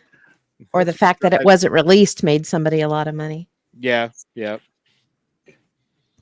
Justin said, no, you don't want to know because then you'll be lost. Yep. So true. Now, I know when we were talking about Malvern Manor, you said for a long time that was the best piece of evidence that you had collected. What would you consider your best piece of evidence now that you've collected? Oh, I mean, I put my best in a little slideshow. I'm like you all, like I use my senses probably more than anything. Even like we'll go to a location sometimes and I'll investigate for a couple hours and realize I never even pulled out a piece of Anything, equipment. yeah. I'm just Yep. talking and I don't know how I'm expecting a response, but I've done that. the Garnett house has us spoiled for sure because it manipulates things so readily most times that we can ask for it to do certain things and it doesn't Right. always do what we ask Right. it to do, but it does something. Like it shows us it's there. It's constantly showing us that it's there.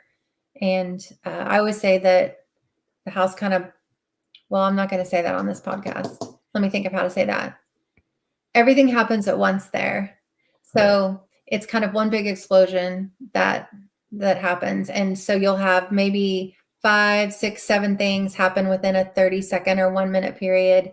And those are fun nights. Like the first night we went there, that's kind of how it was. We would have just a minute where everything would kind of go crazy and then it would calm back down. Here recently, it's been more consistent, wouldn't you say? Like,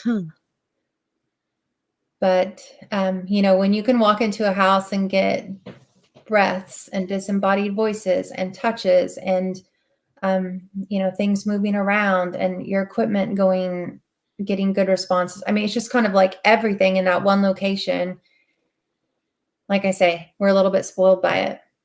Yeah. For sure. Mhm. Oh, absolutely. I get it.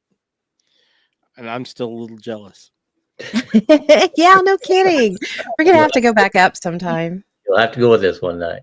Sometimes when I'm Absolutely. working insane amounts of overtime. I'll send Yeah, you no some kidding. information Yeah. on some stuff coming up. How's that? Oh, terrific. Yeah, Well, yeah, absolutely. I can schedule some time off. I just have to know about it in advance. Yeah. And that place is the first time I've ever seen shadow figures. I thought I've seen them, but in that place, it produced. Now you I know you've remember seen them. I remember the first Not just one a I corner of saw. the eye thing. It was like, Yeah, not the corner of the eye thing. I mean, you saw them, and there were several that night. Well, I saw mine well enough out of the corner of my eye to see that it had a hat. And Oh man, ooh, it wore it rather dapperly. I should say. that person, eh? Yes. Nice. A fedora of some sort, in fact. Oh, interesting. Yes. It is. Not your typical. That's hat material. specific. Yeah. Well, is I mean, it specific. just gave because it was kind of at a Johnny little angle, and he's Mhm. kind of lean in there, and it's like, the hell are you off of a 70s TV show or what? No kidding. So, okay. So, what would your best advice be to give to somebody that's interested in getting into the field? Best advice. You go first. Mine would be is go into a place and have an open mind about that place, or get the history and have an open mind about it. Absolutely. That's I- great advice. I think that's good advice for life. Yeah. Yeah. I'm not wrong. No, you're not wrong. And one of the hardest things, like if you know you're going to a place that is supposed to be haunted, is to not look up the history. Right. Until after. Yeah, Yeah. until after. So you don't have your Expect- expectations for anything to happen at a specific place. And it's interesting to see what you do come up with after. I tried to do that when we went to the pen, and I'm glad I did, because there were some weird things that happened that I don't know. I would have focused on other areas and not on the weird things that did happen. You know what I mean? Yeah, that makes sense. Right. Go with your gut. Your gut's hardly ever wrong, really. Yeah, Yeah, that's what I was true. gonna say. Exactly, Mark. I was gonna say go with your gut. Yeah. We were talking Yeah. about shadow figures, and Justin said it's kind of hard to tie a fishing string to a shadow figure. That's true. It is. I- Wise it's words. hard to sir. fake. Wise words. Yeah.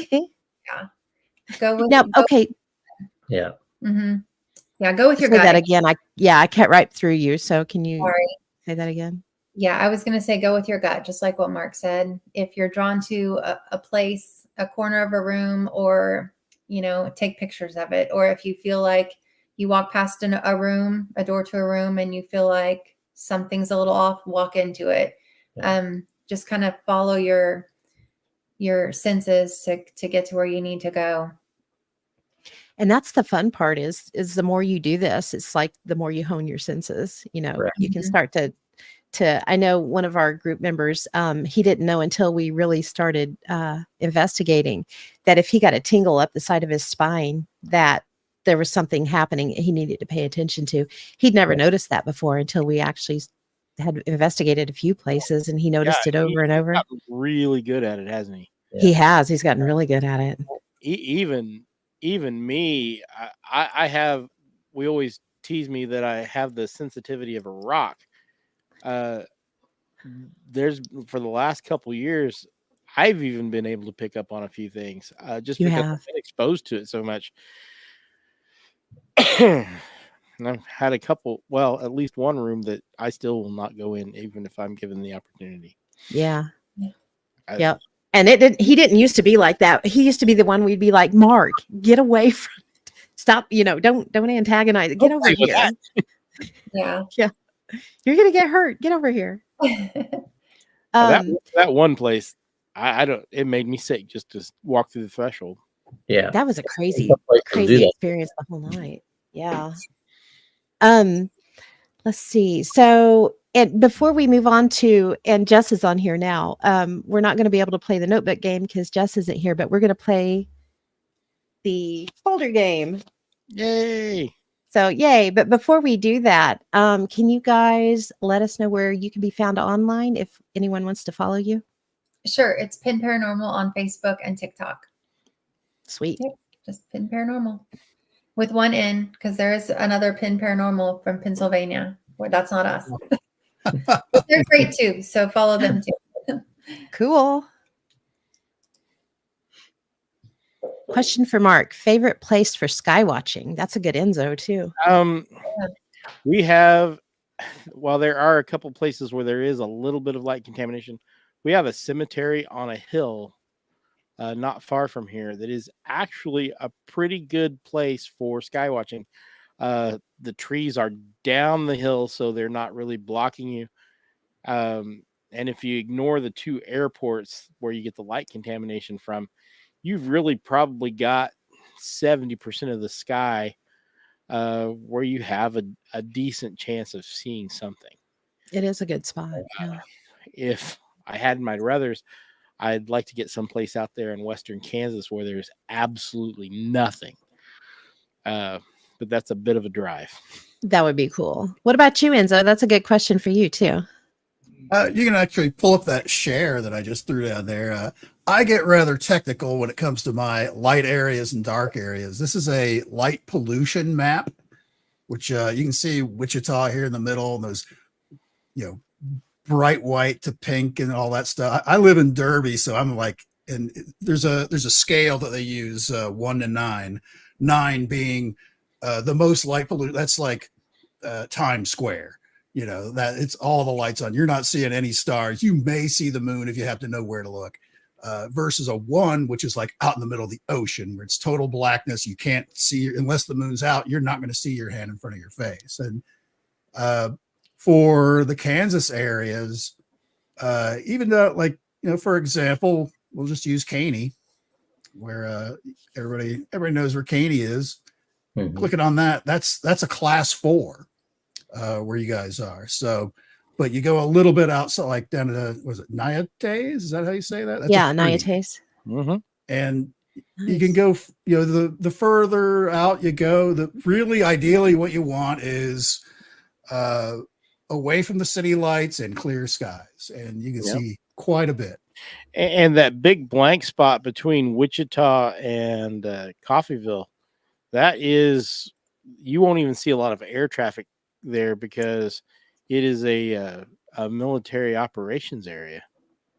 Like this area right here, that's halfway, like between that's class 2. There's actually just the tiniest little sliver that's like a really, really low class 2. So, and there's other areas, you know, up here by what is this?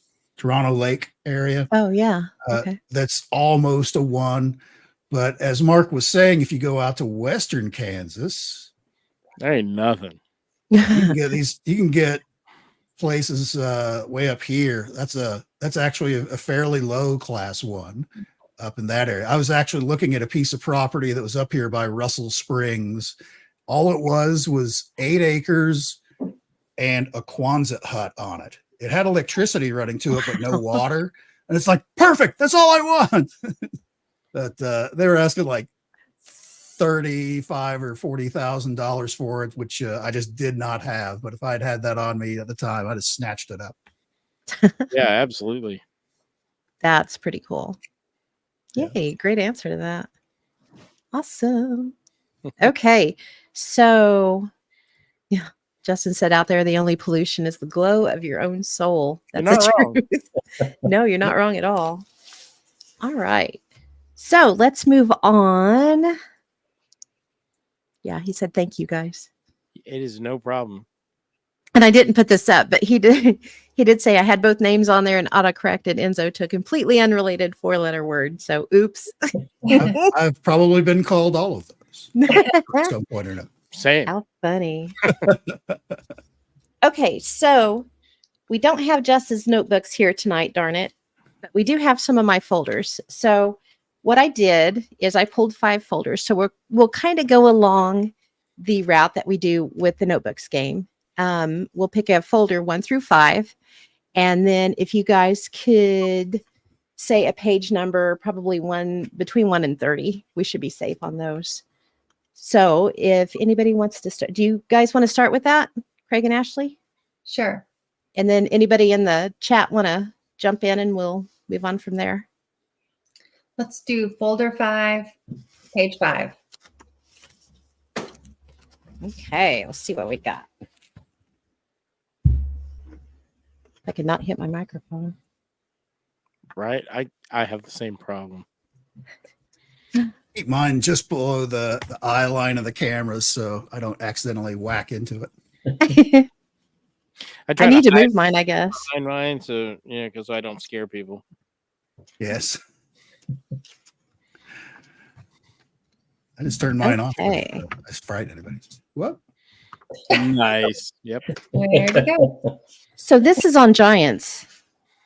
And what this is Sweet. pulling up, it's actually got a good visual with it too. It's a Stillville, Missouri, 1933. An 8-foot skeleton was found.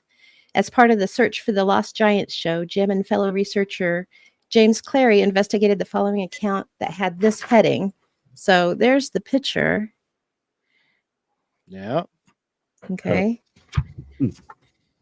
And the heading was an ancient Ozark giant dug up near Stillville. Strange discovery made by a boy looking for arrowheads gives this Missouri town an absorbing mystery to ponder.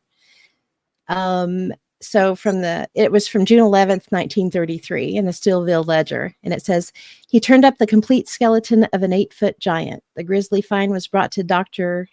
R.C. Parker here and stretched out to its enormous length in a hallway of his office, where it has since remained the most startling exhibit Stillville has ever had on public view. And while reading through the microfilm at the Stillville Library, 3 reports of the find were uncovered, including the photo that shows Les Eaton, a 6-foot man, laid out next to the 6-foot skeleton in Dr. Parker's office. So here, I'll go to the next page and show that because that's kind of cool. There he is laid out next to that. Oh, wow. That's wild. And he's 6 foot. Mhm. It's pretty cool. Yeah. It is. Fun. It's a pretty. And check late this era out. Are you guys ready for this? The Stillville Ledger reported that the skeleton was packed up and shipped to the Smithsonian, never to be heard from again. Oh, I mean, that's what happens to all of them. damn you, Miss Smithsonian. They're in warehouse 13 or whatever the Smithsonian It's Whatever they call it. probably off of whatever the nearest dock of water is near wherever the Smithsonian is down in the bottom of the water someplace. in barrels of concrete. Yeah. Something. All right. Let's see here. Okay, Ginger, folder 2, page 10.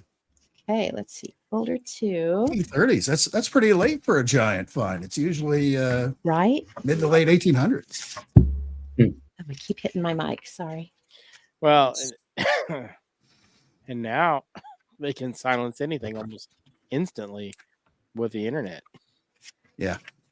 Okay, this is going to go to this page. Okay, what do we have here? Oh, this is okay. So this is the info. Let me flip the Davenport steel from Davenport, Iowa. This was a stone that was uncovered that has runes on it and different things. And this the page that I pulled up, it's this right here. And it says it's the Jed Festival of Osiris, as celebrated in Iowa around 700 BC. Explanation of the scene depicted on the Davenport steel, the hieroglyphics incorporated into the picture being here translated and also rendered in the formal palace style. The Jed column, made of bundles of reeds encircled at the top by rings, which is that right there, represents the backbone of Osiris, in whose honor the Jed column was erected each year on the day of the spring equinox. This information, originally obtained by Adolf Ehrman from a tomb inscription in Thebes, Egypt, is here completely confirmed by the inscription and illustration on the Davenport steel of Iowa.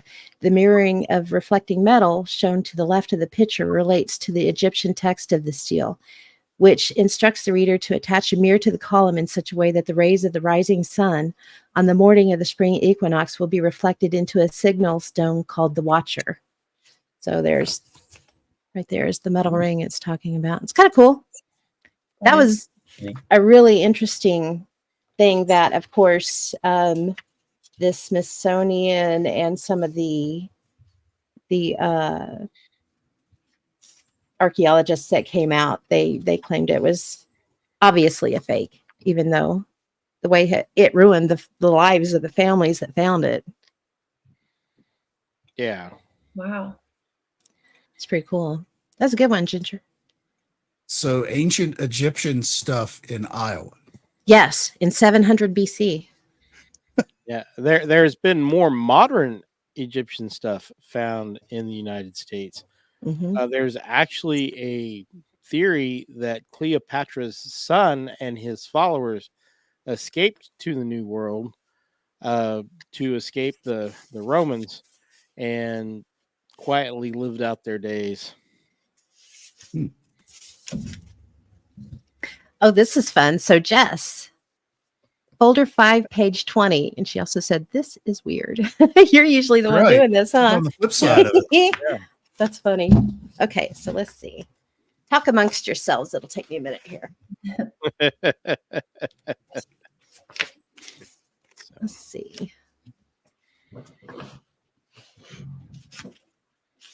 Have to do a little more research on some ancient archaeology for America. There's just too much stuff here at home.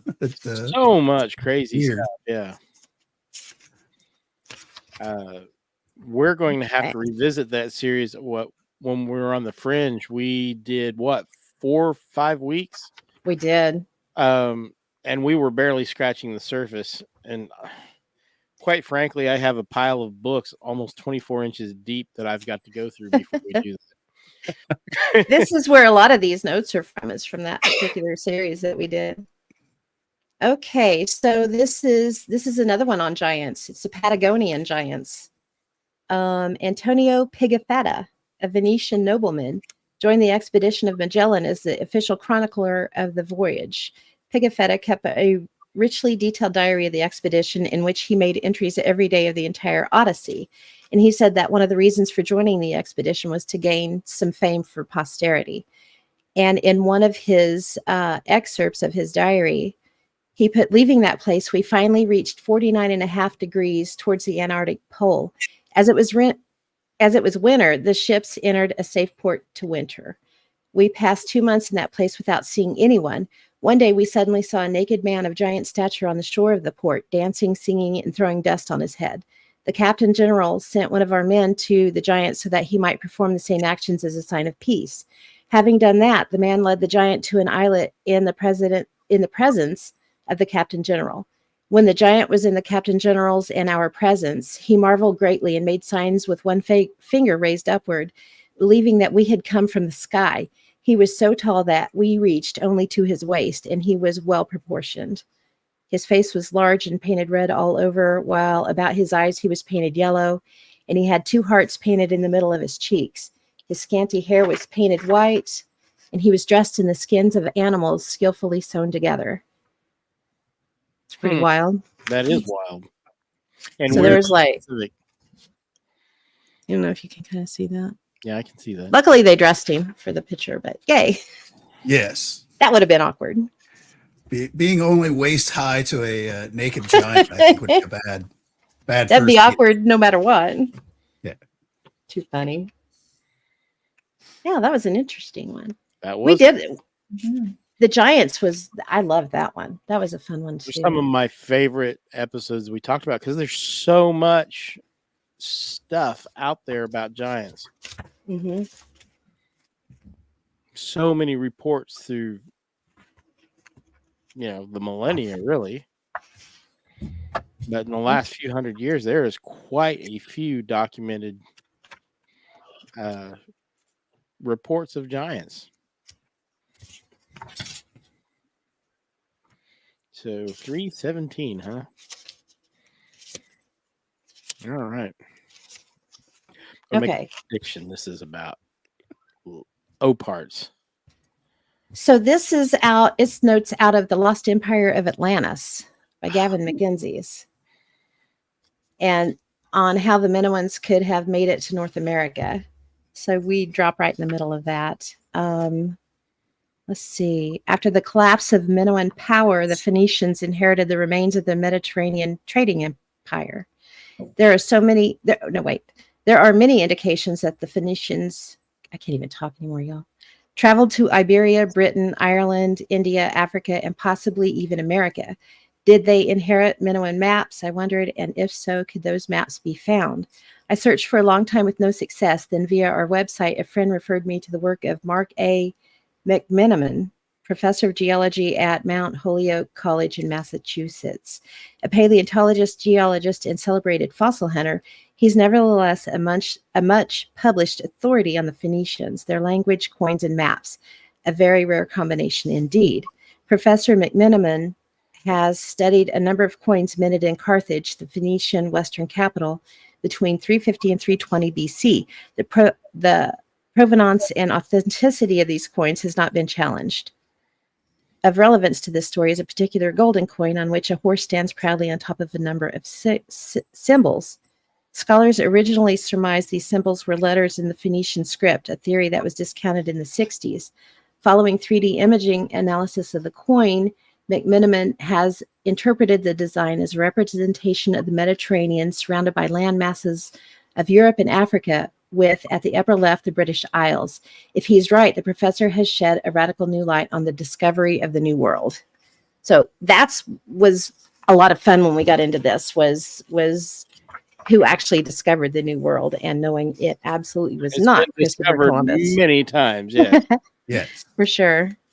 As a matter of fact, I think today over in, I think it's Iceland, today is Leif Erikson Day, which it is Leif another. Oh, yeah? Yes. Cool. Fun. They have a giant statue there in Incirlik in Iceland, the discoverer of North America. It's like they don't talk about that other guy. Yeah, I don't know about that other guy. I have actually got a really interesting book called Maps of the Ancient Sea Kings that is pretty fascinating. They're old maps, but it's believed that they were copied from even older maps. And, some of them show Antarctica without any ice. That's been a while. Okay. So this one's on CERN. That Stacy asked for. The Apollyon, France site, a large portion of the CERN facilities lies in the area of France where the ancient temple of Apollyon is said to exist. Apollyon, which means destroyer, or I am massacring these words, so sorry if I'm offending anyone. Abaddon, Abbadon, Abaddon, thank you. In Hebrew, which also means bottomless pit. The area people have always believed the land was a gateway to hell or a portal to another place. And because, let's see, the CERN Mandela effect or the CERN quantum effect, because of their particle manipulation experiments, they have knowingly or unknowingly manipulated space-time, thereby producing CERN parallel universes. And then, Jess, this should sound really familiar. I think these are some of your notes that you handed over to me. The CERN effect. World Wide Web was invented by British scientist Tim Berners-Lee in 1989 while working at CERN. Yet another Mandela effect. Many remember the web being invented at Harvard, which I remember it being invented at Harvard. That's cool. I thought it was Al Gore. Yeah, right? Well, Al Gore swears it's Al Gore.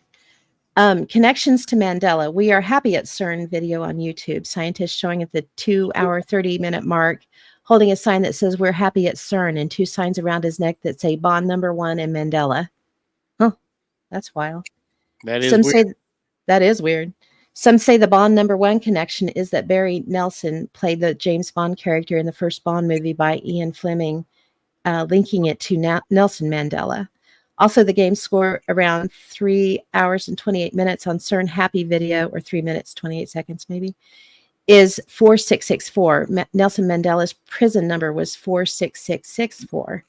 And 46664 is another supposed Mandela effect. Many remember it being only 4664. There was a 4664 concert held in South Africa in 2003 and a 4664 Mandela campaign to raise AIDS awareness. Many of the people who worked on these projects remember it as 4664 and not 46664. Interesting. Interesting. Yeah. It's interesting to note they built CERN on a place connected to Abaddon and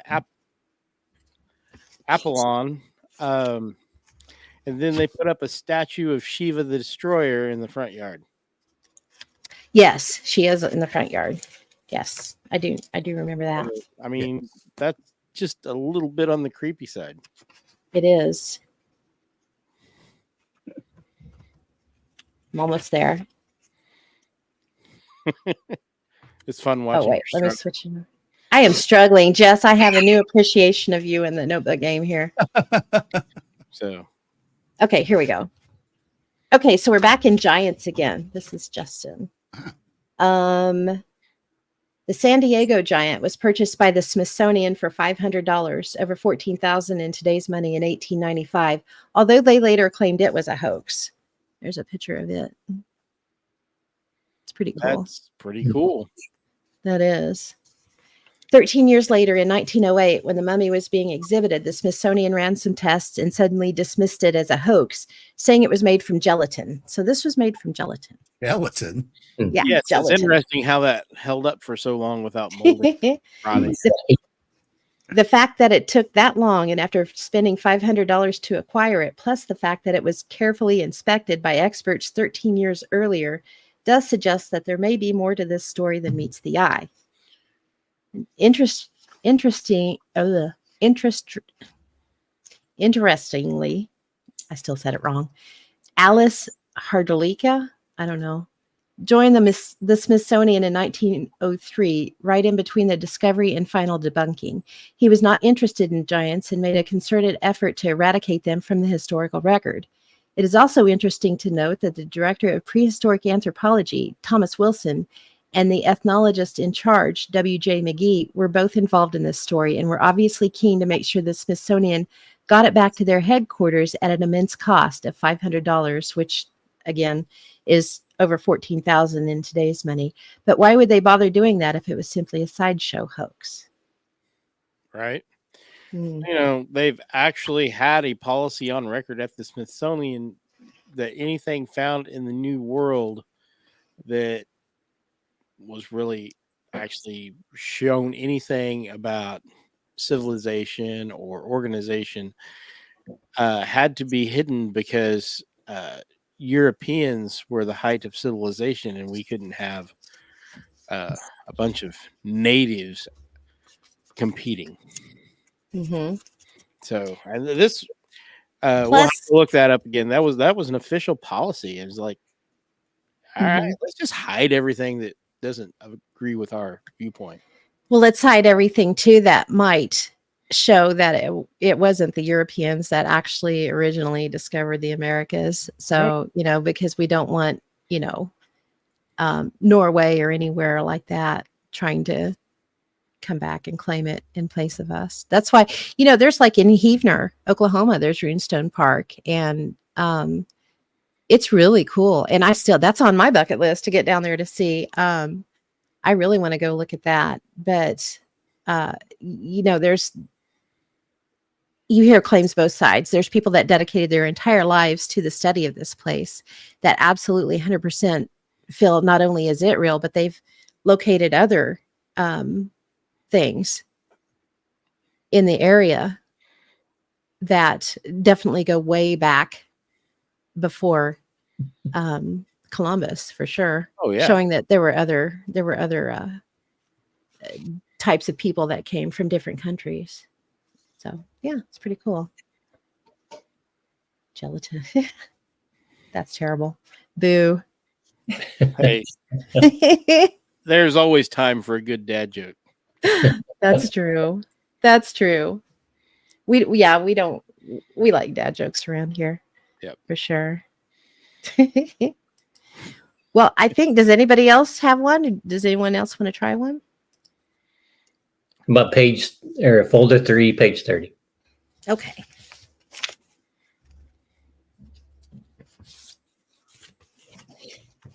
Be here. Page 30. Just go to the last page, Pam. The very last page. He's making you count high. He is. I don't have enough. Ooh, this is a good one. This is on the Ancient Annals of Kentucky. Oh, sweet.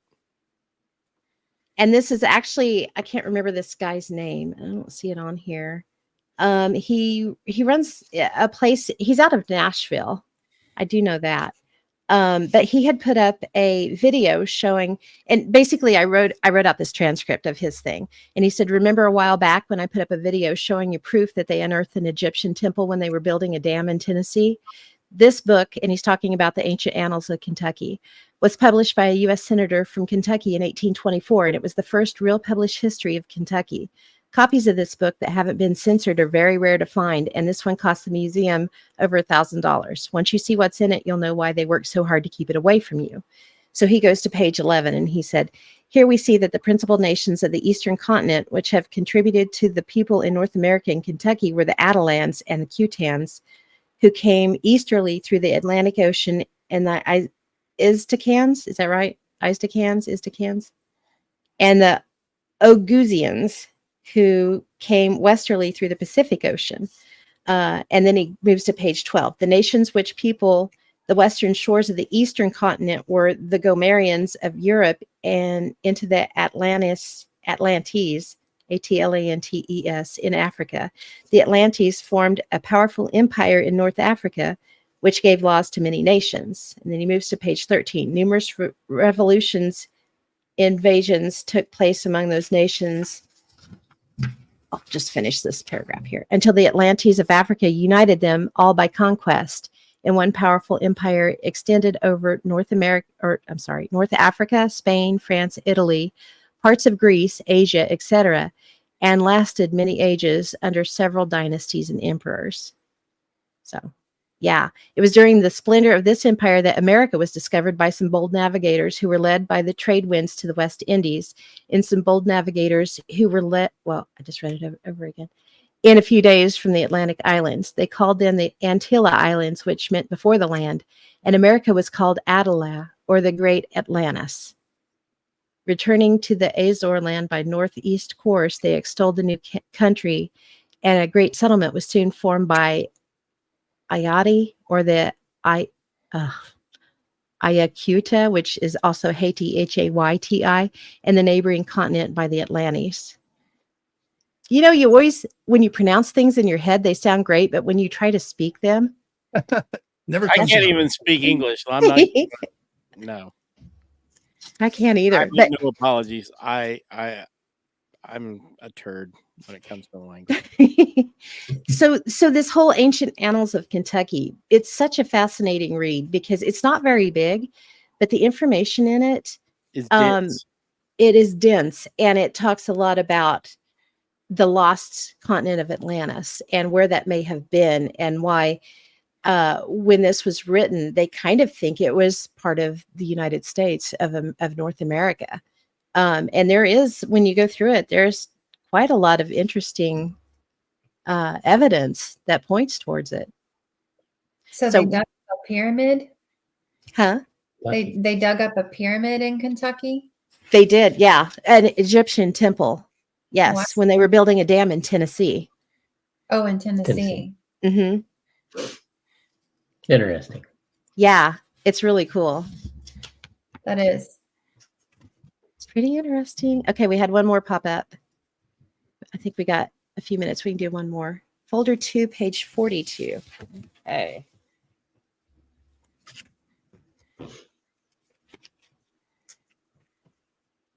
Looking it up, you can get an original 1824 version of the Annals of Kentucky for a cool $1,250. Yeah.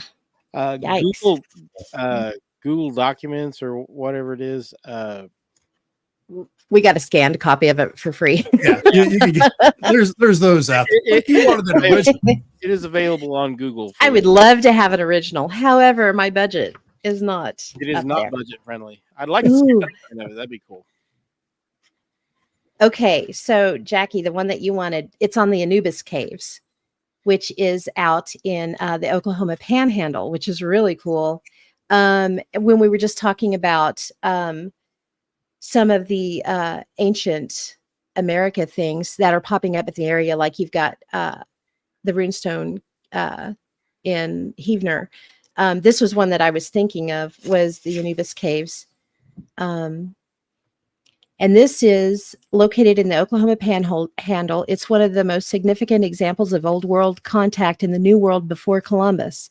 The epigraphy and the mythology inscribed in this group of caves is interwoven into an elaborate Neolithic apparatus, precisely calibrated for equinoxes.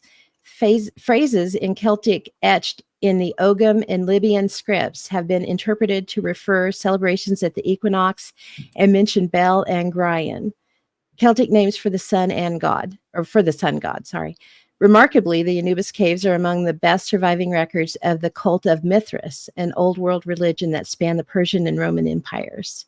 So this goes on quite a ways. It talks about Gloria Farley having gone out there, which Gloria Farley is the lady that she didn't discover the Heavener runestone, but she was led to it. And she's the first one to say, hey, there's something to this, and really started doing a lot of research and ended up devoting her entire life to the study of the Heavener runestone, which led to the Anubis Caves and all these different places.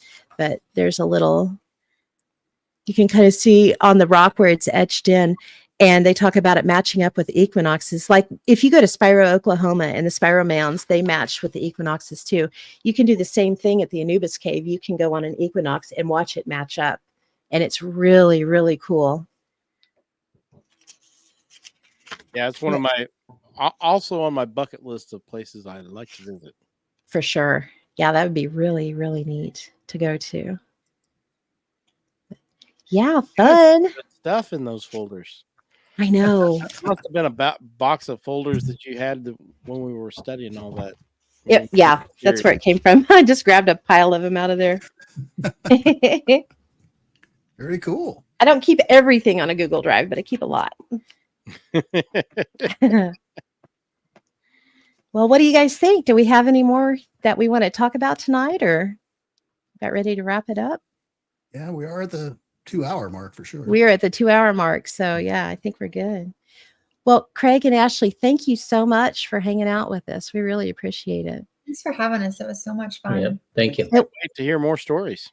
Yeah, absolutely. Yeah. Definitely. And I can't remember all of Jess's housekeeping at the end, but I do know that we always ask everybody to make sure that you like and subscribe and share our page. And if you go to YouTube, make sure that you hit the bell so you'll know when we'll be on again. And what am I missing, guys? We'll be back in 2 weeks with a new show. For Craig and Ashley, what's your next big adventure that you're planning? And plug your stuff where people can find you. Okay, so tomorrow night we're headed to Beatty Mansion in St. Joe, Missouri, and then Friday we're headed to Garnett House for an event there. Yeah, that's it for the near future and until the end of the month, anyhow. So, and Sweet. then just Facebook and TikTok. That's where we're at. Cool. Yeah, we'll definitely get everybody aimed your direction. And Jess, she popped in. Yes, that's right. So keep it weird, keep it strange, and everybody remember that it's all connected. So good night, everybody. Good night. Thanks. Good night. Yeah, thank you.